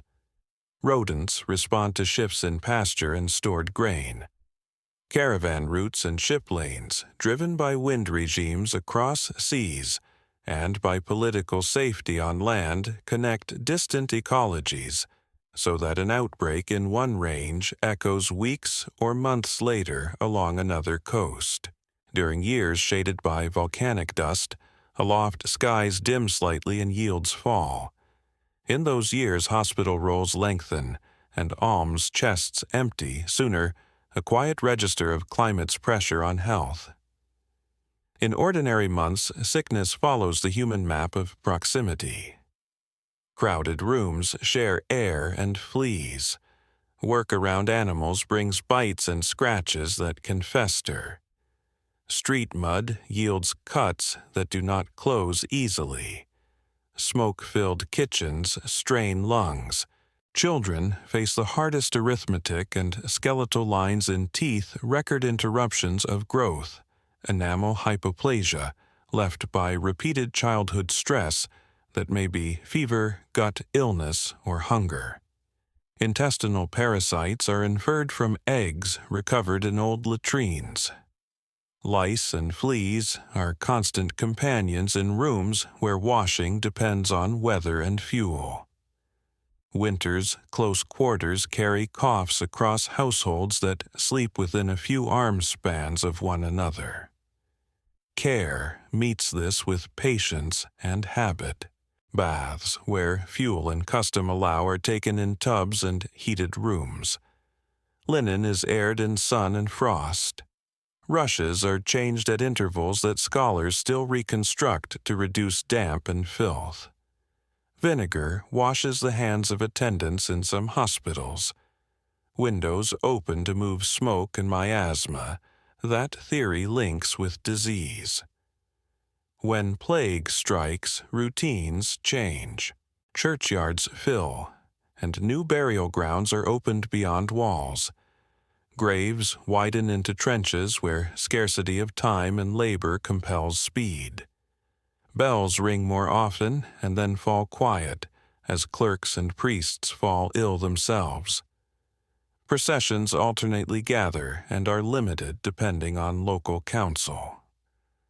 Households mark doors and keep watch over the sick, and food is delivered to thresholds by neighbors who leave quickly. Ports experiment with measures that become durable. Ships ride at anchor for days, counted out by officials, a quarantina that later fixes at 40 in some places. Bills of health describe the last ports touched. Cargoes are aired and sometimes smoked. Travelers from known afflicted towns wait in lodging set apart. These practices thicken at the end of the medieval centuries and into the next, and their efficacy is a subject of study that balances intention against compliance and logistics. Healing texts move through this world as carefully as goods. Regimina Sanitatis guides to healthy living circulate in Latin, and the vernacular advising on diet, sleep, exercise, and the ordering of the day by season. Plague tracts recommend Posey's cordials, controlled bleeding purges, and flight when possible. Astrological tables assign favorable hours for interventions. Prayer schedules align with wards. Some remedies hold real effect. Clean water rest, nourishing food isolation, while others soothe without altering the course. The difficulty is less ignorance than poverty, for few can afford enough fuel space and time to separate the sick boil water steadily and maintain steady diets past the hungry months. A scale reference shows how care stretches a town of a few thousand that receives a sudden wave must bury dozens a day for weeks. Even if each grave is shallow and each service brief, the labor equals that of harvest taken from the same hands that now falter. The social fabric thins under this load. Wills multiply and then pause when notaries succumb. Apprenticeships are interrupted. Courts delay rents and reassess dues. Hospitals receive gifts of land, bread, and candles from those who hope to purchase prayers as well as relief for others. Confraternities organize watch and burial when official structures fail. After waves pass, wages sometimes rise because hands are fewer in effect that reshapes obligations and diet for a time, and then new equilibriums settle that may ease some households and burden others. The archaeology of illness stores details that documents miss. Parasite eggs map sanitation. Isotopes in bones trace diet shifts that follow shortages. Cut marks on skulls and limbs show surgical attempts and trepanations. Boat burials and pest pits return dates that align with chronicles when radiocarbon corrected by tree rings tightens the year. DNA lifts the veil on pathogens that leave no obvious marks on bone. Still, many baselines remain uncertain. Average life expectancy at birth is low, largely because of infant mortality. But the median adult who survives childhood may live into the 40s or 50s in some places and times. The exact proportions vary. Archives are skewed toward those who leave records, and the unrecorded poor remain quieter in the evidence. What endures is not certainty of cause in every case, but a pattern of adaptation and care that fits within narrow means. Households choose cleaner springs when they can boil. When fuel permits, isolate the ill when space allows and rely on neighbors and institutions when both fail. Hospitals refine water flows as Cistercian plans show and bring bed broth and prayer together. Towns add conduits and appoint wardens to watch waste and meat. Ports experiment with waiting days for ships. Confraternities and parishes gather the sick into rooms where attendants trade sleep for vigilance. Illness remains a companion, not an interruption, and the quiet wisdom of survival is to anticipate its visit with stored bread, clean vessels, a pot ready for broth, a cloth for sweat, and a plan for who will care if the strongest in the house fall first. In that readiness, health is not the absence of disease, but the presence of practices that keep most bodies able most days a fragile order, held against wider forces of climate movement and chance. Faith threads through the day like a low bell that does not stop sounding, setting a rhythm for work and rest for seasons and years, and for the hopes people carry to field, hearth, and market. The parish stands at the center of this pattern, a church and yard where infants are baptized, marriages are blessed, the dead are buried, and Sundays gather most of the village beneath one roof. This centrality is a consensus fact across much of medieval Europe, visible in visitations, account rolls, and architectural layers that show repairs made generation after generation. Bells mark hours that many learn by ear morning and evening for prayer. the call to Mass on feasts, the curfew that ends trade and opens the quiet. The calendar holds them all in an ordered circle. Advent and Christmastide, Lent and Easter Ascension and Pentecost, the long green weeks after Trinity Saints' days woven between, so that time itself is a form of instruction repeated each year. Sermons are given in Latin or the local tongue, depending on place and century. The liturgy remains in Latin in the West, and people learn its shape even if they do not follow every word, because gestures, bells, and familiar responses carry meaning across languages. The Fourth Lateran Council of 1215 fixes a rule that becomes ordinary. Each Christian is to confess at least once a year and receive the Eucharist at Easter, a directive that ties conscience to the spring and appears in parish records as guides for practice. Fasting days are numerous. Abstinence from meat shapes kitchens and markets, and fish becomes a measure of distance to water and of a household's ability to keep rules that are as social as they are dietary. Monasteries and orders give further texture to this world. Benedictine houses keep their hours with regularity. Cistercians spread a plainer style and engineer water with care. Augustinian canons serve parishes and hospitals. Later, mendicants, Franciscans, and Dominicans enter towns preaching and studying, and their friaries form new centers for teaching and confession. Guilds choose patrons and keep altars with candles funded by members. Confraternities organize burial and alms. A town map can be read as a constellation of devotions stitched together by processions that move on rogation days to bless fields and beg fair weather, or in times of drought and flood to ask for relief. A lesser-known detail rests on the altar step at Mass the Pax board or Pax Braid. A small tablet or plaque, kissed, and then passed from person to person in place of a direct exchange of peace, a practice that both orders the rite in crowded naves and reduces jostling while acknowledging a common bond. Surviving examples in wood, ivory, and metal carry the marks of repeated touch. The house keeps faith in smaller ways. Crosses are marked on breads and doorways. Beads count prayers. Images and fragments of saints' lives are painted on walls or carved on bench ends. A candle burns before a favored image when a birth or harvest is at risk. Banns of marriage are announced at the church door on 3 Sundays, a public act that ties private life to community oversight.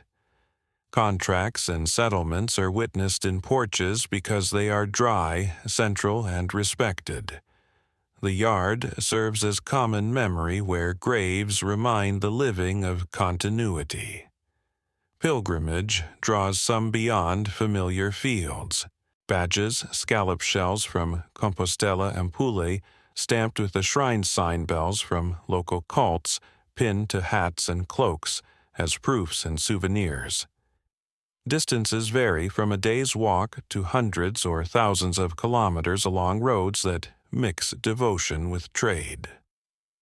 Wayside crosses, hospices, and bridges endowed by pious gifts mark these routes, and a traveler's kit staff bag letter of passage shows how institutions and households cooperate to feed, lodge, and bless those who go and return. Relics and shrines focus attention on the nearness of the holy. Candles, wax images, and coins testify to petitions made and thanks given. The unresolved questions in this terrain concern degree and interiority, how deeply lay understanding penetrates the Latin of the Mass across centuries and regions, how widely local belief retains practices from before conversion beneath Christian names. how much daily prayer is said in words taught by clergy compared with older forms spoken at hearth and field. Scholars read wills, images, miracle collections, and court records to glimpse inner lives that resist exact measurement, and their answers often differ by place and time, a reminder that the medieval believer is not a single figure. The planetary frame governs more than harvests here, the computus. The reckoning of Easter depends on the relationship between sun and moon, so celestial cycles send ripples into markets, fasting, and feast. An early or late Easter pulls planting and penitential practice with it. Droughts and storms prompt processions that circle parishes along their boundaries, beating the bounds with prayers and litanies, and those boundaries themselves mark a social geography visible from the air as shared field systems and lanes. Climate shifts that contract or expand yields alter the pattern of almsgiving hospital capacity and the scale of seasonal fasting from discipline to necessity. Winds in the Mediterranean decide whether pilgrims reach Rome or Jerusalem this year. Ice in northern rivers postpones fairs, and with them indulgence proclamations tied to charitable giving. Volcanic dust dimming summer light can change the tenor of rogation, and harvest psalms from thanksgiving to plea. Inside the church, music and craft carry learning forward. Chant orders time. Polyphony appears in some places and is carefully bounded by rule. Scribes copy service books with rubrics that train memory. Glassmakers and masons shape narratives in stone and light that teach scripture without words. A village reads these windows and carvings over a lifetime, local saints and parables mingling with scenes from farther away, and the building becomes a steady lesson in stone. A subtle practical economy sustains it. Church ales, parish feasts that raise funds with supervised drinking and games pay for repairs. Wax from Easter candles is melted and distributed as blessed discs in some places. Plow lights candles endowed to burn before images for good harvest glow through dark months. Confession and penance bind ethics to acts. Lists of sins and remedies circulate. Tariffs assign penances for common faults. Priests guide with attention shaped by local custom and broader rules. Almsgiving, works of mercy and reconciliation tie houses together. Wrongs are righted with payments and public words before the altar. The peace of the town on feast days is guarded with extra watches so that celebration does not invite harm. Fear of sin exists, but the tone most days is steadiness rather than panic, a life ordered to prayer, labor, rest, and care for neighbor, with feast days easing the weight. Debate continues about the breadth and depth of dissent and unorthodox belief before the late medieval crises. Records of prosecutions and preaching campaigns preserve official views sharply. Beneath them lie quieter currents of teaching and practice that leave fainter traces. What can be said with confidence is that communities depend on the parish for rhythm, and on wider orders for teaching and example, and that the church's presence is material. Stone quarries opened for naves, forests, cut for roofs, lime, burned for mortar bells, cast from copper and tin that traveled from far mines so that devotion is also logistics. Scale rests in steps and seasons. A parish circuit on rogation may be 10 or 15 kilometers over paths that bend around hedges and streams. A pilgrimage to a major shrine can take months. A year contains more than 100 days when work is legally or customarily reduced by feast and fast, though the practical effect varies by household means, task, and season. Through it all, faith acts less as interruption than as frame it. Tells time gathers, people teaches endurance, and offers words for gratitude and fear. At dusk, the bell sounds again. Shutters close. A small lamp burns before a shelf image, and the house settles with the sense that tomorrow will bring the same sequence work, bounded by prayer, shaped by the sky's cycles, and both held together by places and practices that endure, because they are repeated more than they are explained. Justice is a public matter carried out where many can see, and the forms it takes knit authority to everyday life through notices, bells, courts, and punishments that use space itself as instruction. Manorial courts meet under a tree in a hall, or beside a cross to fine for broken hedges. Straying animals assaults small thefts, and failure to perform labor. Borough courts and hundred courts sit on their own days. Shire courts and royal justices ride circuits that link villages to a wider law. A consensus fact frames this landscape in much of Western Europe, after the Fourth Lateran Council in 1215. The ordeal by hot iron or water is effectively abandoned in many realms, and systems relying on sworn inquest, and in England jury presentment and trial by jury expand. Coroners from the late 12th century record sudden or suspicious deaths and jail deliveries, clear, crowded prisons when justices of assize arrive. The Statute of Winchester of 1285 in England requires watch and ward the hue and cry, and the maintenance of roadsides cleared for a set width so that ambush is harder. Comparable ordinances exist elsewhere, binding neighbors into mutual responsibility. Frank pledge systems organize tithings groups of roughly 10 households to answer for one another, and if someone flees those who share surety, pay amercements unless they can show hot pursuit. The day of court is part market, part memory. Lists of defaults and fines are read aloud. Amercements for nuisances and breaches are assessed. A reeve or beadle calls names. A clerk marks pleas on a roll that becomes the village's official past.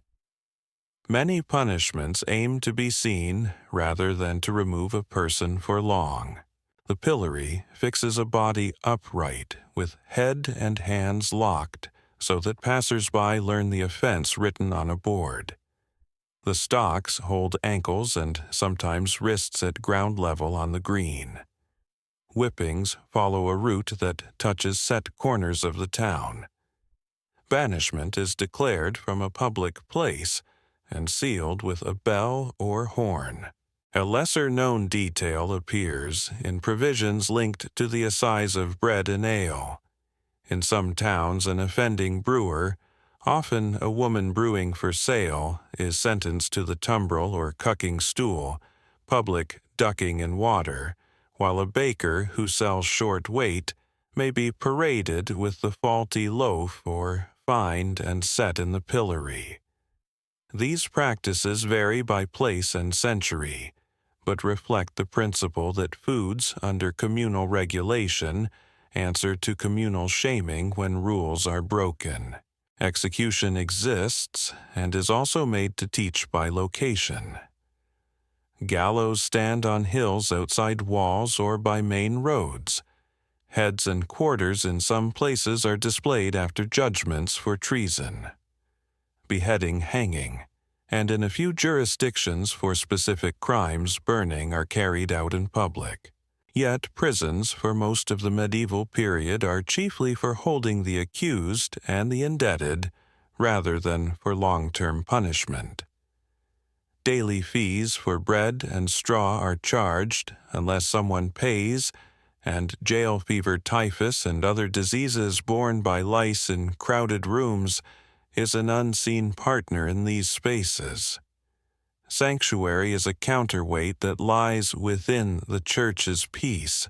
A fugitive who reaches a church or designated boundary may claim protection for a period, often around 40 days, while confessing the offense and negotiating abjuration of the realm along a route marked by crosses. The practice's exact reach and uniformity remain debated, as records show both careful observance and pragmatic breach depending on local power and patience. Benefit of clergy, by which a cleric is tried in an ecclesiastical court rather than a lay one, exists across the later Middle Ages, and blurs lines where literate laymen attempt to claim it. The breadth of access and the date at which a memorized verse begins to suffice as proof differ by place and period, and remain an unresolved question in detail, though the privilege is a stable feature of the legal topography. Public order is daily work more than occasional spectacle. Night watchmen carry staves and lanterns, challenge strangers after curfew, and walk beats set by ward lists. Daytime wardens check fire risks, thatch setbacks, and the placement of forges. Constables collect men for posse and pursuit when the hue and cry is raised, and fines fall on those who fail to turn out.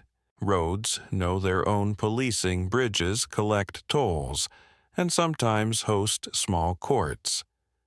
Ferrymen hold rules about opening and closing times. Forest law assigns sharp penalties for hunting and wood-taking without leave. The social reach of justice includes reputation, presentment, juries, neighbors sworn to speak truth, declare nuisances and crimes to itinerant justices. Compurgation in some courts asks oath helpers to back a defendant's character. Pardons flow from princes, especially in times of war or plague when labor is scarce. Outlawry removes the protection of the law and turns a person into one who can be seized by any who find him. Women are visible in this world, both as offenders, selling short measures, brewing unlicensed ale, scolding or brawling, as records style it, and as accusers and oath helpers. Yet their agency and vulnerability vary by lordship and town, and the proportions recorded on rolls are a partial view of life that scholars continue to interpret cautiously. The planetary frame lies farther out, but is not absent. In years of poor harvest and dearth rolls show more thefts of grain animals and fuel. Vagrancy statutes multiply in some states when famine or pest drives people onto roads. Winter's long nights enlarge the hours of watch and ease the work of those who take by darkness. Summer fairs attract both traders and pickpockets according to the wind and weather that allow travel. Sea currents and storms set the season for piracy along particular coasts. Mountain passes close or open with snow that reflexively alters where tolls and robberies occur. In flood years, gallows at fords and bridges move or stand reflected in whitened waters that slow patrols and break roads.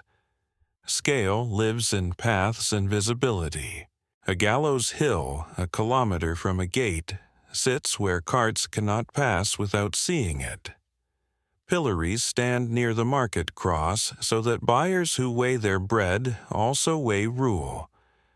The cleared roadside, mandated by law, often around 60 to 200 feet in England's statute, translates into a morning's labor for men with bills and hooks from each hamlet the bush cut, so that watchers can see ambush forming. Quiet practices sustain the system. Clerks keep seals safe in small bags.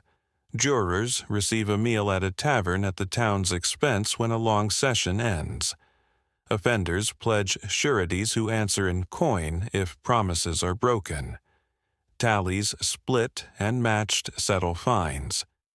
Misericords in churches show carvers' humor at the edges of the ordered world. Some punishments soften with charity confraternities, supply candles at executions. Hospitals receive the poor who cannot pay prison fees. Chaplains hear last confessions on a scaffold. Others are hard and meant to mark.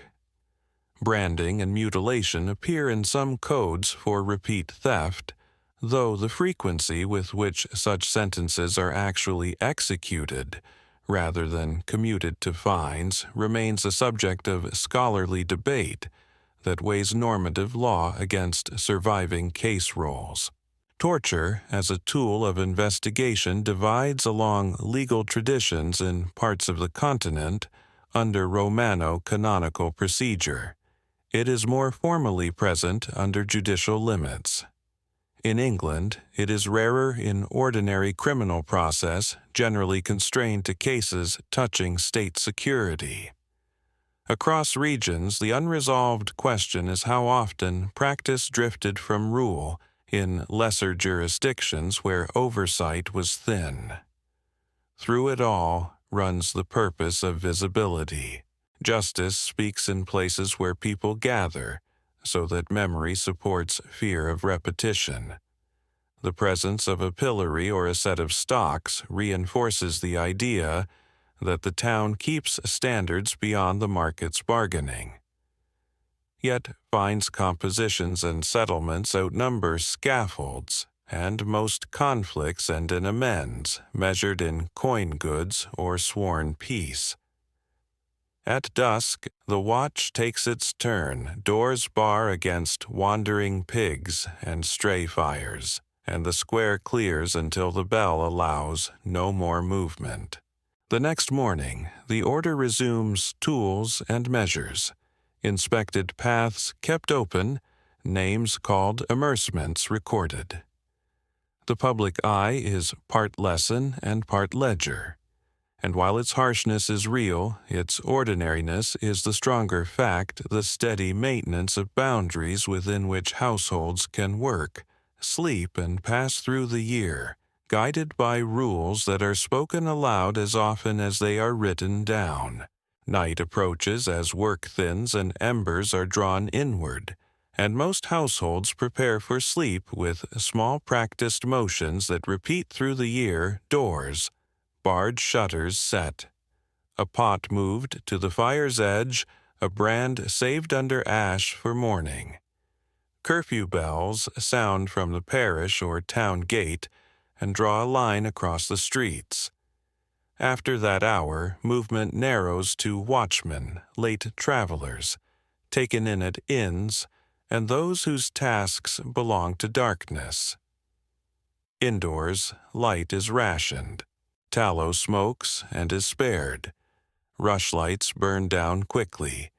A beeswax candle, if one is owned, is kept for prayer birth or sickness. Many use a covered lantern paneled with thin translucent horn, an everyday device in parts of Europe, before window glass becomes common in modest homes, a lesser-known detail that shows how people soften flame against drafts and carry light room to room without feeding sparks to thatch. Rooms are small, warm, nearest the hearth and crowded at the edges. Beds are rope or board frames with a tick of straw or chaff. Blankets are wool where they can be skins where they must. Bed curtains hang where households can afford the cloth, trapping breath warmth and muting drafts. Pallets on the floor extend sleeping space for children, kin, and sometimes lodgers. In longhouse regions and in poorer cottages, animals stand close by or in a byre under the same roof, their heat a low addition to the room, and their smell threaded into the air that settles on rafters already dark with smoke. Sleep is family and necessity before it is privacy, a shared arrangement that conserves heat and space. The consensus fact that frames the night's outer order is straightforward in many towns and villages. Formal watch and ward operate after curfew in the later Middle Ages, with men assigned by ward lists to carry staves and lanterns, challenge strangers, and keep lanes clear. Rules that align with statutes and borough ordinances meant to curb fire theft and brawling. Those regulations shape the streets, while household rules shape the rooms. Clothes are aired on pegs near warmth. Shoes are brought in from the threshold. A bucket stands ready against sparks. Iron tools are set aside from sleeping pallets, and a spoon of embers is drawn to a safe ring so that morning kindling will take. Pests are ordinary companions. Fleas and lice ride in seams. Bedbugs nest in boards and joints. Smoke helps washing helps when fuel and weather allow, and bedding is beaten and sunned when the sky gives a bright, dry hour. Parasites' eggs from latrines and floors, read centuries later, confirm what people already know by itch. Nights bring insects to warm bodies in rooms where washing water is carried and heated at cost.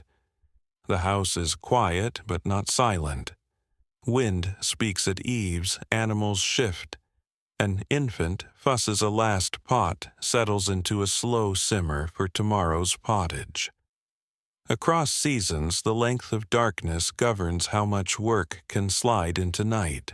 In winter at northern latitudes, darkness holds 2/3 of the clock and pushes indoor tasks to fill the span carding and spinning, mending and carving, tool repair, and the preparation of next day's food.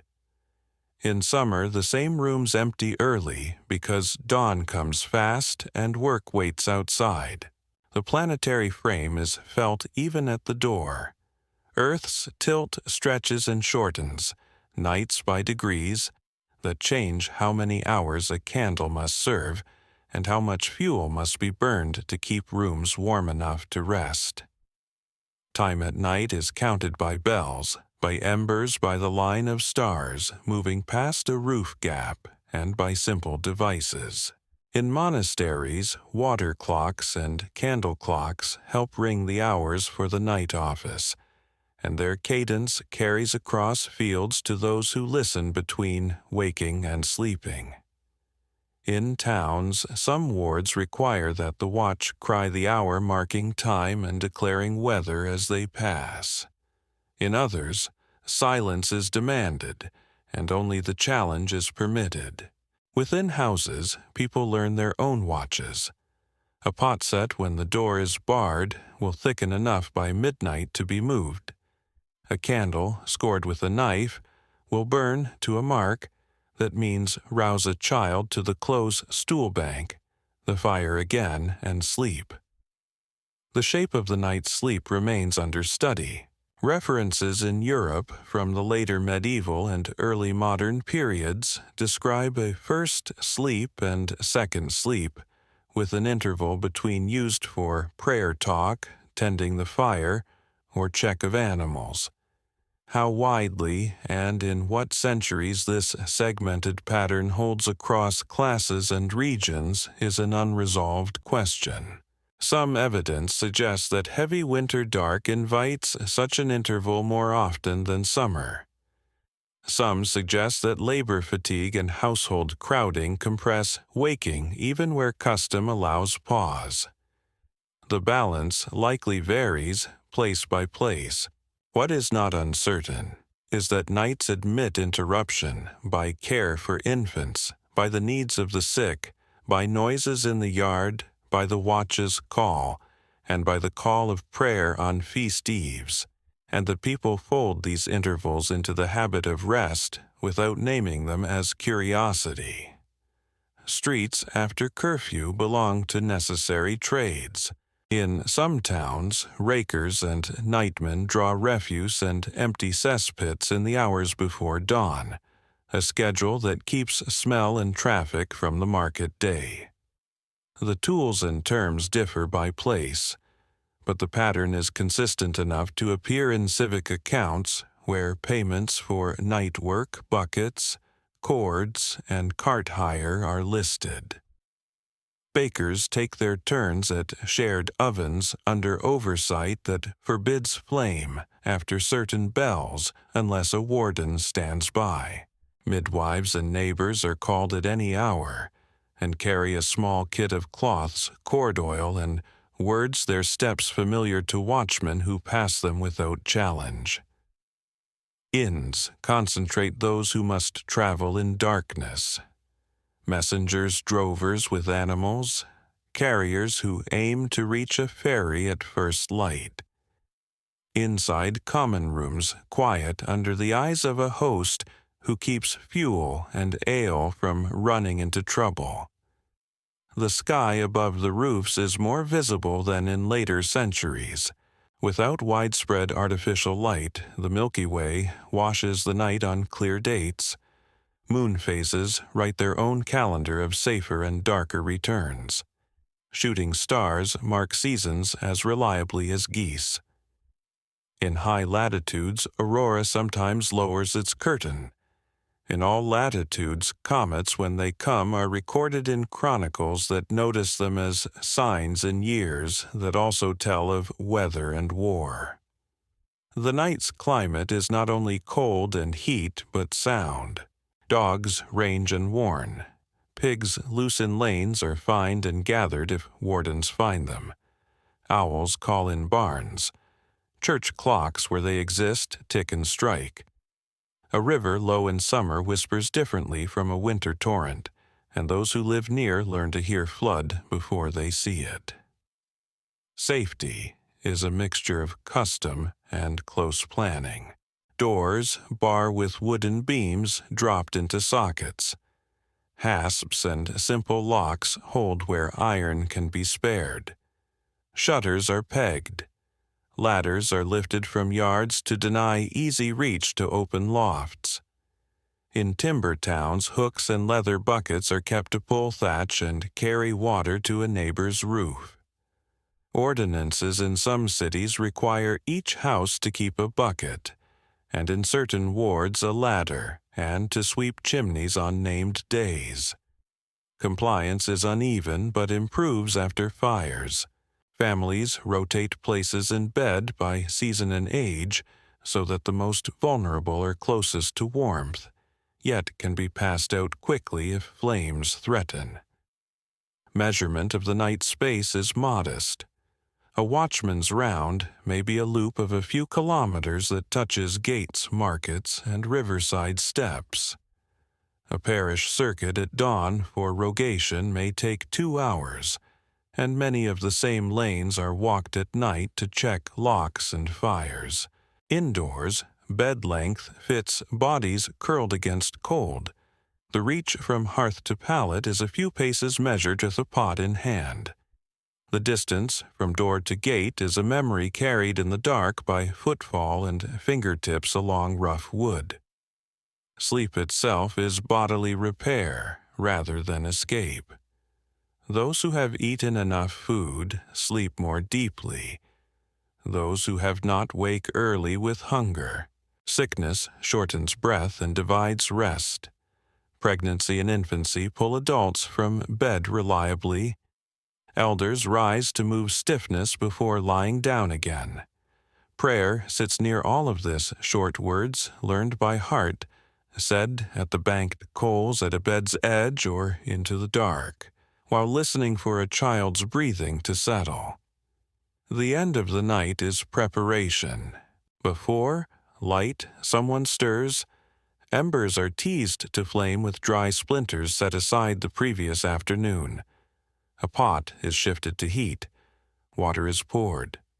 A shutter opens to smell the air for weather. Tools are set near the door. Shoes are checked for wear. A jug is lifted to learn whether a trip to the spring must happen before the sky pales. Outside, the watch yields the street back to carts, and the first bell sounds. What endures of the night is not mystery, but economy, a careful division of time and heat, a shared bed measured against drafts, and duty a set of practices that make darkness bearable and safe enough until the day returns. In that pattern, the quiet fact holds that sleep like bread and water is portioned and protected by habit, and that habit is fitted to the sky's long cycles as much as to a single household's needs. Children enter a world already busy with tasks, and from the first days their lives are folded into household rhythms that measure time by light, weather, and need. Birth most often happens at home with neighbors and a midwife. The child is washed-wrapped and carried quickly to the parish font when distance and season allow, because infant baptism is the norm across Latin Christendom, and families seek the sacrament without delay. Swaddling holds the body for warmth and ease of carrying. How long swaddling continues varies by place and custom, and scholars still debate duration and technique, but cloth and cord are common sights in cradles and arms. Women with milk nurse their own children where possible. Wet nursing appears in towns and wealthier households. Weaning is gradual with softened bread and thin pottage given from a spoon, the timing adjusted to harvest health and a mother's tasks. A planetary scale presses quietly on these beginnings. Cold winters tighten fuel budgets and shorten night feedings at the hearth. Cool, wet summers thin harvests so that weaning foods are poorer. Longer daylight in high summer gives small bodies more warmth and time to thrive, while short winter days reduce movement and crowding raises the odds of coughs and fevers. Fragility is a recurrent fact. Infant and child mortality stand high by modern standards, not as a single catastrophe, but as a sum of ordinary risks. Fever after a chill flux after a bad bucket pox in a season when the village coughs. Cemeteries and parish rolls confirm the frequency with which small graves are cut. Yet the day-to-day is not a litany of sorrow. It is work learned early and scaled to size. Toddlers are set near warmth with a wooden spoon and a small bowl. As they steady on their feet, they carry chips to the fire, pick over peas, and gather kindling. Slightly older children mind geese or pigs on the green, walk the path to keep crows off barley with a clapper, and fetch water in small jugs. Girls spin with a distaff tucked at the waist, wind yarn, and learn to mend. Boys and girls both weed in the strips, glean after harvest, under rules that limit passes and carry baskets home. The scale is modest, but constant 2 or 3 kilometers of walking in a day for errands and bird scaring a dozen trips between house and byre, an armful or 2 of brush carried from hedges. Childhood clothes mimic adults in simpler cloth, short gowns or kirtles hose for boys' caps against sun and cold. Shoes are precious and used sparely, feet often bare in warm months and within doors. Play shares spaces with work. Tops spin on beaten earth. Marbles of baked clay roll across thresholds. Knucklebones click. Hoops run before small hands. Bone whistles and claybirds with faint pipes lesser-known finds from town dumps, and riverside layers chirp when a child learns to blow steady. Sticks become horses. Stones become counters in games that teach number and turn-taking. Dolls are rags with stitches for eyes in many houses and carved wood in a few. A pilgrim badge picked up in a gutter becomes a treasure. The line between toy and tool is thin. The clapper that startles birds is also a noisemaker.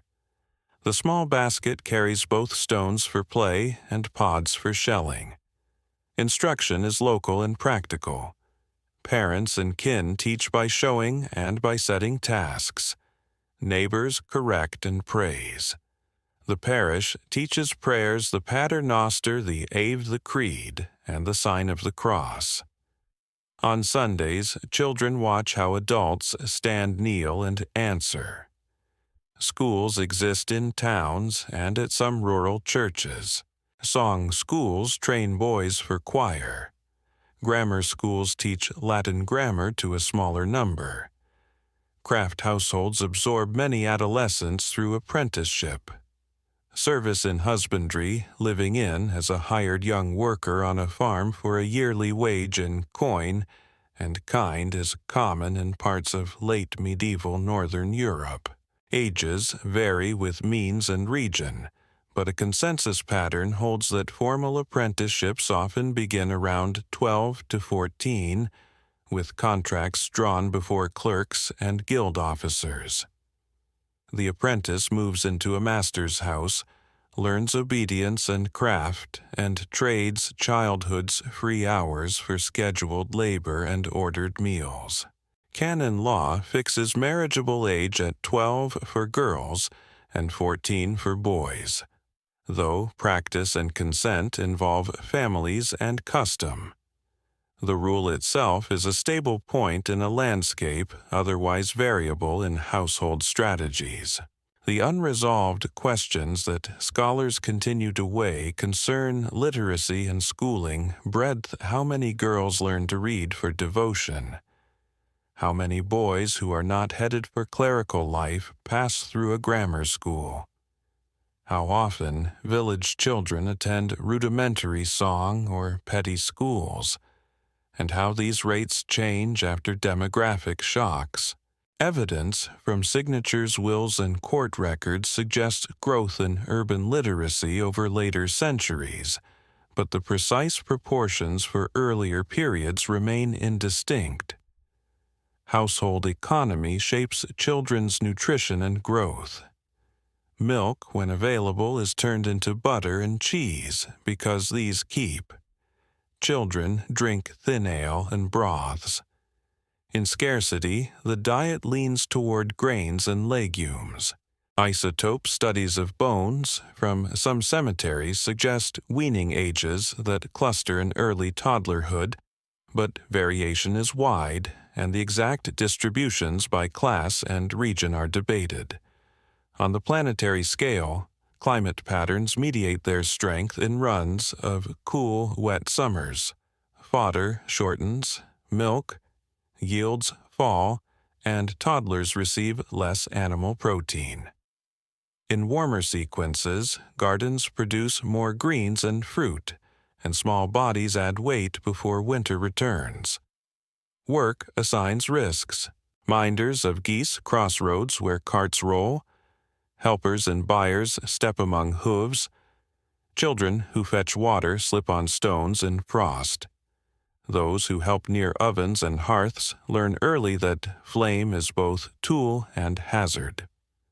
A chipped tooth, a healed forearm fracture, and small-cut scars show in excavated skeletons and parasite eggs recovered from latrines.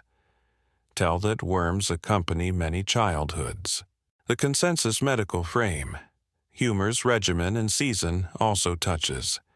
Children, fevers are cooled. Heats are warmed, motion and rest are balanced. Midwives and mothers manage teething with poultices and patience. Physicians, where available and affordable, prescribe gentle syrups, simples, and adjusted diet. Sleep is shared and practical. A cradle near the fire moves to the edge at night. Older children sleep 2 or 3 to a pallet. Bed space rotates with sickness and season so that the youngest and the weak rest nearest the warmest point. The debated matter of first and second sleep likely touches them as it does adults, but fatigue often overrides custom, and children in heavy seasons fall asleep as soon as light fades and wake before dawn when animals and parents stir. Time outside is a teacher. The sun's angle tells when to return with the flock. The pattern of clouds warns of rain. Ice on the bucket means keep close to the hearth.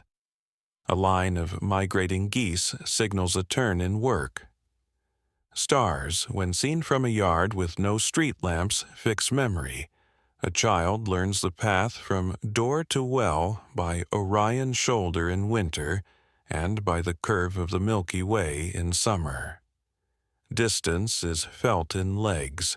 A child who minds geese may walk 5 to 10 kilometers in a day without going farther than the next meadow and stream.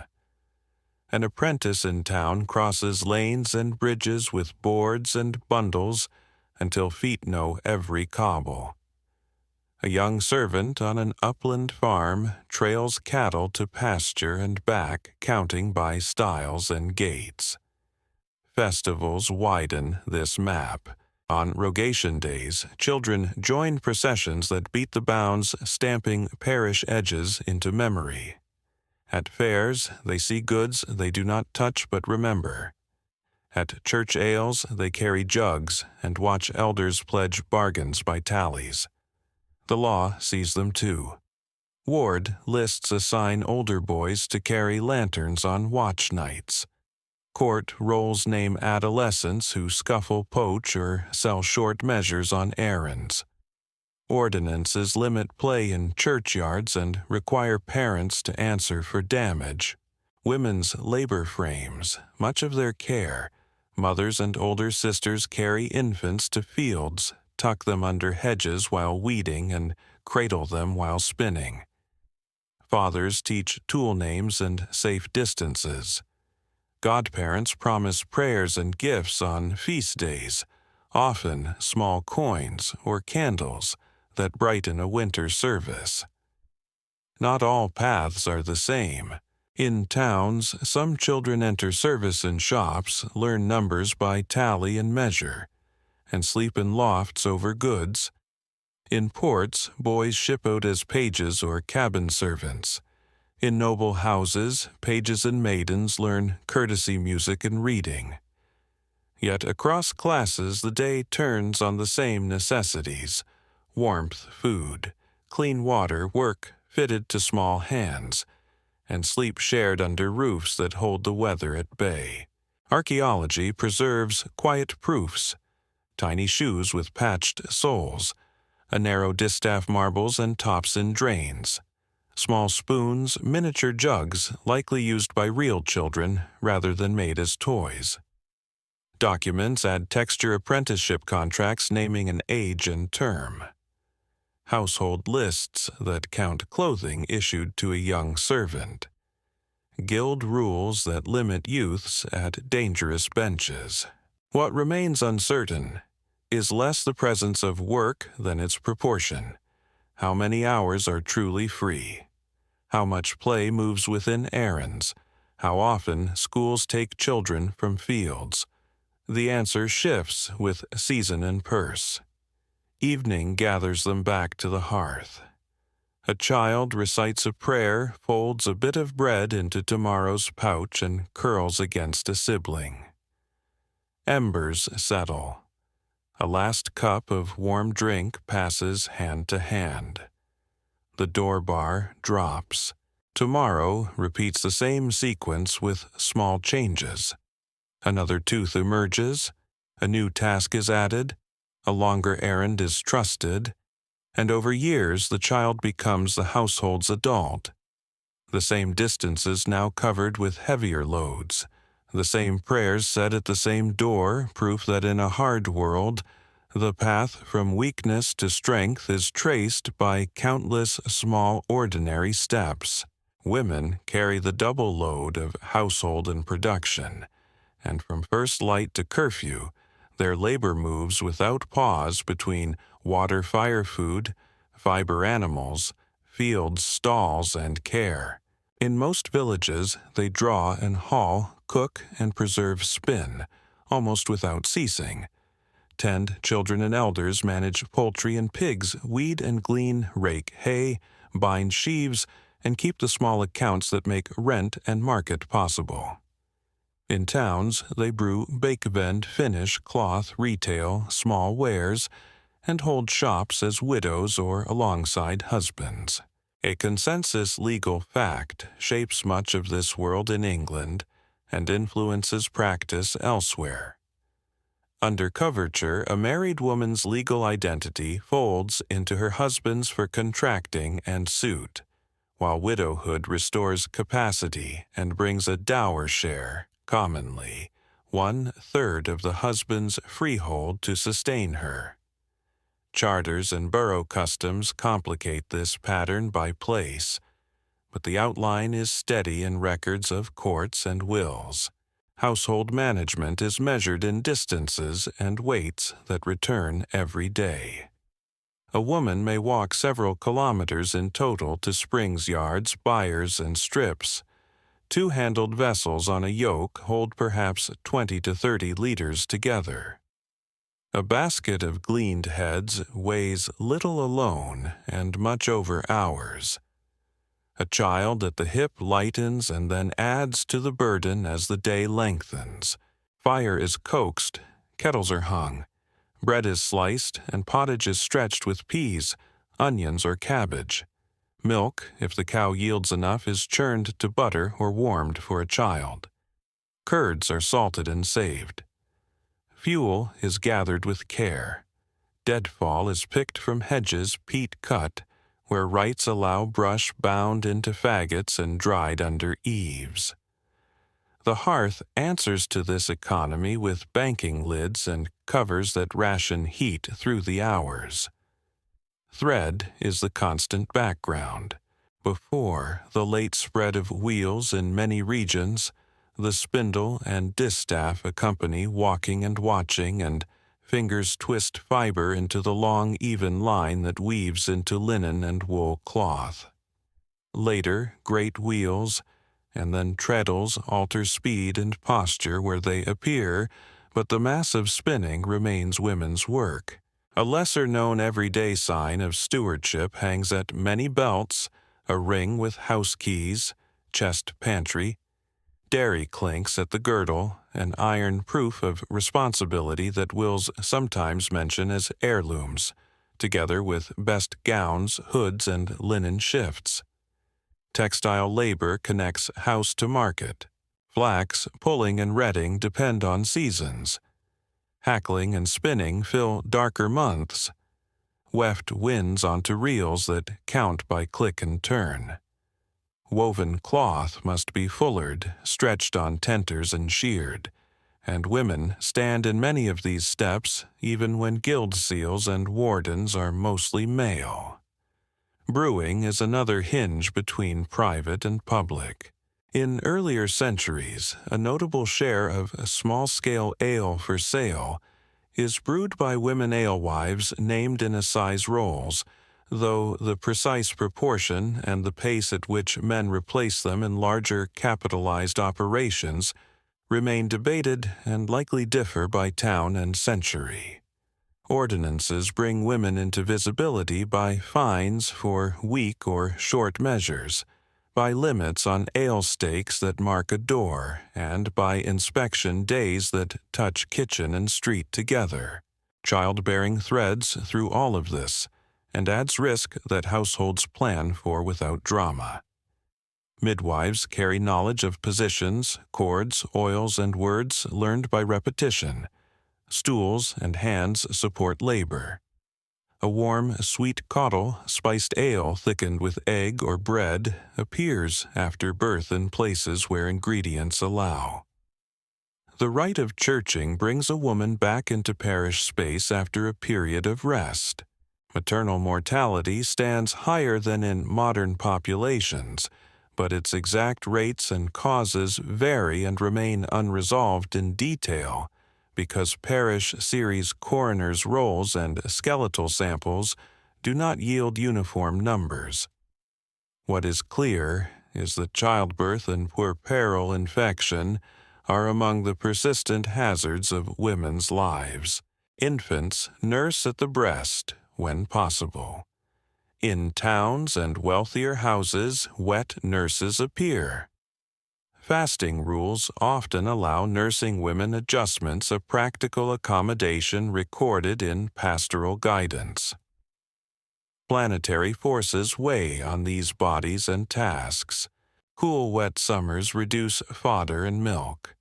Thin dairy weakens mothers and toddlers. Longer winters raise fuel demands for warmth and hot water in lying in. Years shaded by distant volcanic dust darken the season enough to trim harvests and stretch fasting from discipline into necessity. Wool quality shifts with pasture. Flax yields change with rain. Linen dries slowly in dull summers and quickly in bright ones. Curing, fermenting, and drying in dairies and brewhouses answer to temperature and air. In ports and river towns, the arrival or delay of salt fish changes Friday kitchens. Inland, the distance to reliable fish alters how fasting is kept. Law and custom frame agency and constraint. Under coverture, a wife in many places cannot sue or be sued independently. Yet, market practice often recognizes a femme sole by custom in certain trades who contracts in her own name. In boroughs and on frontiers, these exceptions widen or narrow, and historians continue to debate their breadth. Widows, in contrast, appear on rolls, buying, selling, sewing, brewing, and taking apprentices. Some keep workshops with seals that carry their names. Others remarry and fold shops back into a husband's legal person. Dowry and dower move goods between houses, linens, chests, beds, vessels, and clothing, listed item by item in inventories that show the domestic economy's material base. Service in husbandry draws adolescent girls into other households on annual contracts for wage and keep a pattern visible in Northern Europe that turns youth into mobile labor and trains them in tasks they carry to marriage. Convents and semi-religious communities offer different paths. Benedictine, Cistercian, and later Brigittine houses hold women who pray, copy learn, teach, tend gardens and orchards, and manage estates. Beguinages in the Low Countries and beyond organize women's lives in vowed chastity and labor without permanent enclosure. Literacy for women rises in some towns over later centuries. Primers and books of hours pass through wills, but proportions are uneven and remain under study. Reputation and regulation meet at the parish and court. Scolding and brawling appear as named offenses. Market courts note sharp dealing and short measures. Moral courts see cases around sex and marriage that touch women heavily. Yet the larger share of entries attach to necessary trades selling dairy eggs, small wares, and to the ordinary discipline of weights and measures. Feast days and fraternities include women as donors, torch-bearers and participants in ales that fund roofs and bells. Wax for lights is spun, woven, and given by female hands that the parish counts on without writing down. Distance and load suggest scale. A woman who minds geese or gathers brush may cover 10 kilometers in a day without leaving parish bounds. A spinner's hands add hundreds of meters of thread in an hour that goes to a warp many streets away. A widow's dower of 1/3 might be a house room, and rents from 2 strips that together measure less than a hectare yet supply bread and status enough to bargain. After plague waves, wage lists and marriage patterns shift. Some widows choose not to remarry and hold shops longer. Some servants negotiate better terms. But how broadly these opportunities persist is an unresolved question that varies by region and generation, and is argued from fragmentary roles and household accounts. Inside the house, quiet details anchor authority. Keys at the belt, the keeping of salt dry, the turning of cheeses, the timing of baking days to oven, access the laying, buy of a best linen shift and hood, the marking of loaves and kerchiefs with stitches for ownership, the setting aside of a coin for tithe and market toll. These acts record judgment and memory. Outside, women's feet mark paths to wells and hedges, markets and churches. Their voices count measures, settle small debts, and recite prayers over beds and bread. The planetary sky bends over this work without ceremony. Long winter nights invite more spinnin' by the hearth. Short summer nights shorten sleep because hay waits at dawn. South winds bring dye to a good ferment. North winds chill fingers at the line. Evening folds the double load back toward quiet. A pot is set for morning. A child is washed. A hen is checked. A pannier is mended. A distaff is wrapped. Embers are banked, and the door is barred. What endures is not spectacle, but steadiness skill, distributed across a day in acts that make shelter food light and cloth carried largely by women whose legal names sometimes recede on rolls, but whose labor marks every object and space the household uses to survive. The year circles back on itself, and people move through it by steps learned in childhood: plow, sow, weed, hay, reap, thresh, mend, and wait for light to lengthen again. Sunday marks the pause that most parishes keep a consensus fact visible in statutes and visitations that forbid routine labor on the Lord's Day, though animals still need tending and bread must be set. Feast days fold in and out of work, with processions, fairs, and fasts and households, adjust their pace without leaving the cadence of necessity. Fields change color in a known order, dune to green, to gold, to brown, and the open field strips carry footprints that match last year's. Roofs wear smoke at the same pattern. The same buckets descend into the same wells. Ovens heat on appointed days. Children become minders, then widers, then reapers, then parents who know where the ground sinks after rain, and how far a yoke can carry before shoulders burn. Markets reopen each week and repeat the old choreography of measures and marks. Guild bells call hands to benches in seasons when work remains indoors. Tithes are measured at barn doors. Dues are counted onto boards. And curfew bells draw the same line across streets at dusk. The planetary frame bends all of it. Daylight grows and shrinks by a law the parish cannot change. Winds set rain against walls or pull clouds apart. In some centuries, the North Atlantic's temper gives long strings of good summers, and in others a shorter, cooler season leans on harvest and tightens belts. Distant volcanoes lace the upper air with dust that softens sun for a year and shows up at home as a smaller loaf. Through this arc, a few objects, marks, and measures quietly bind continuities across generations. Scratched dials, simple hour marks cut on south-facing church walls, catch the shadow of a priest's staff and fix the time of the next service. These mass dials, a lesser-known feature that survives on stones in many parishes, let people without clocks align chores with rites as the sun moves. Tallies pair notches to prove payment had and owed. Merchant marks chalked on bales carry meanings fathers teach to sons.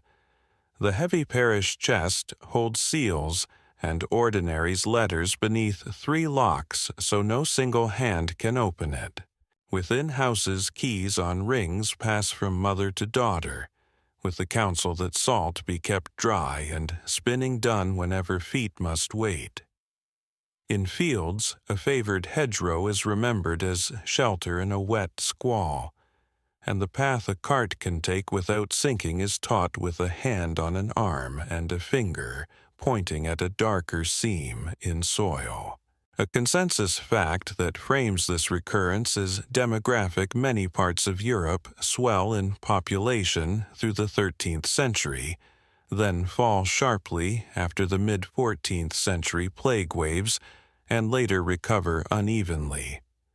This large rhythm is legible in manorial accounts, tax lists, and church fabric that rises, pauses, and repairs. Households feel it as empty beds, higher wages for a time when hands are fewer, and fields that change tenancy. Later, they feel it as tighter terms when numbers climb again. Yet even these deep pulses fold into daily steadiness. The unresolved question that shades the calendar concerns how much rest the year truly gives. Prescriptive lists add up to well over 100 feast and half-feast days when ordinary work is to be reduced. But historians debate how widely such reductions are practiced outside towns and wealthier households. How often pressing tasks hay after a storm, grain before a rain override rules, and how much labor slips into necessary categories that custom permits. The answers vary by region, century, and task, and the documentary light is thin, so the true ratio of rest to toil remains a subject of careful inference. Travel and exchange repeat on their own clocks. A peddler's pack, a mule, train with salt, fish a cart with millstones, a pilgrim with a letter of passage. Each moves at the speed of feet and hooves, a scale that makes a day's reach 20 or 30 kilometers, and a season's travel equal to a line from one market town to the next 6 in sequence. Over a year, a villager may walk distances that sum to the span between Paris and Ghent without ever leaving parish bounds. The steps counted in loops to fields, wells, ovens, markets, and churches. Fairs set credit in motion. Debts fall due in a rolling schedule. Harvest wages are agreed and paid. Seals pin promises to wax and turned speech into record.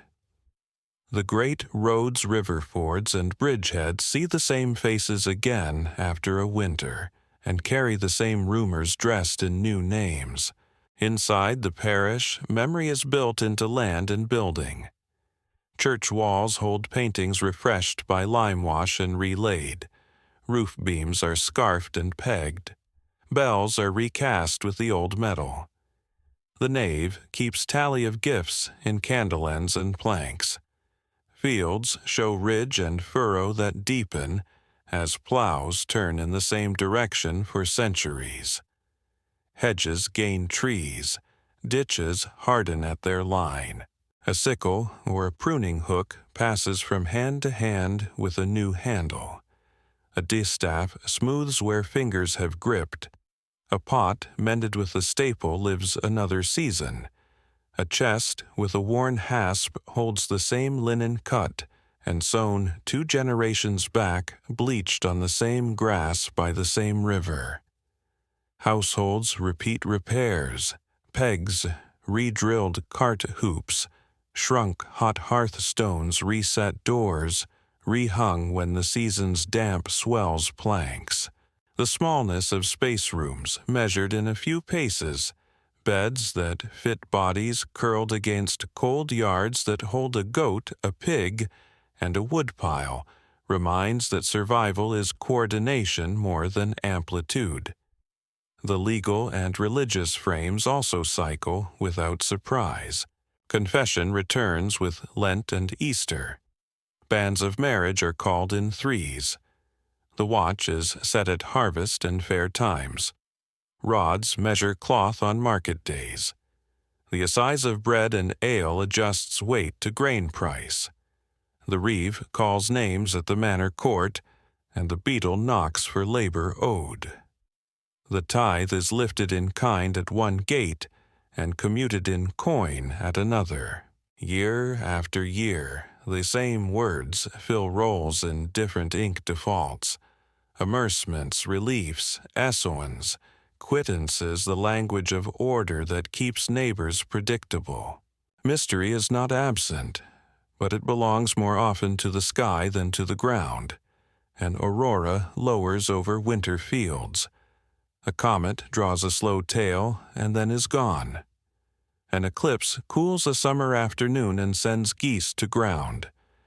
These are recorded in chronicles that set them beside floods, famines, and wars without claiming to know their cause. What remains unknown to those who live within the cycle, and to historians who reconstruct it, is how deeply interior life rests within that steady exterior, the exact degree to which prayer, fear, hope, and resignation shape choices about rest versus risk, alms versus savings, and the pace at which a household dares to sell grain before winter turns. Archaeology and accounts give edges. The middle is lived and mostly unwritten. Still, the circle holds. At winter's close, handles are renewed, lines are mended, seed is checked, and dung is spread. In spring, soil opens, and the sailor steps his old measure. Summer dries hay and hardens paths. Autumn fills barns and store jars. Advent quiets streets and lengthens service. By Candlemas the light tips later, and women bring candles for blessing that will burn by beds and breadboards through the dark months ahead. A fact anchors the turn the liturgical year with Easter, reckoned by sun and moon, resets the long sequence that bridges one sowing to the next, joining planetary cycles to parish time, so that the great clock overhead drives the small clocks in kitchens, workshops, and fields. At dusk, the bar slides into its socket, and embers are banked as they were last night and as they will be tomorrow. In that repetition lies endurance, not stasis, because tools, laws, and numbers change, not ease because margins remain thin, but a practiced agreement between land, sky, and labor that keeps bread on tables and roofs over heads as generations step into the same paths, and by walking them again keep them open for those who follow.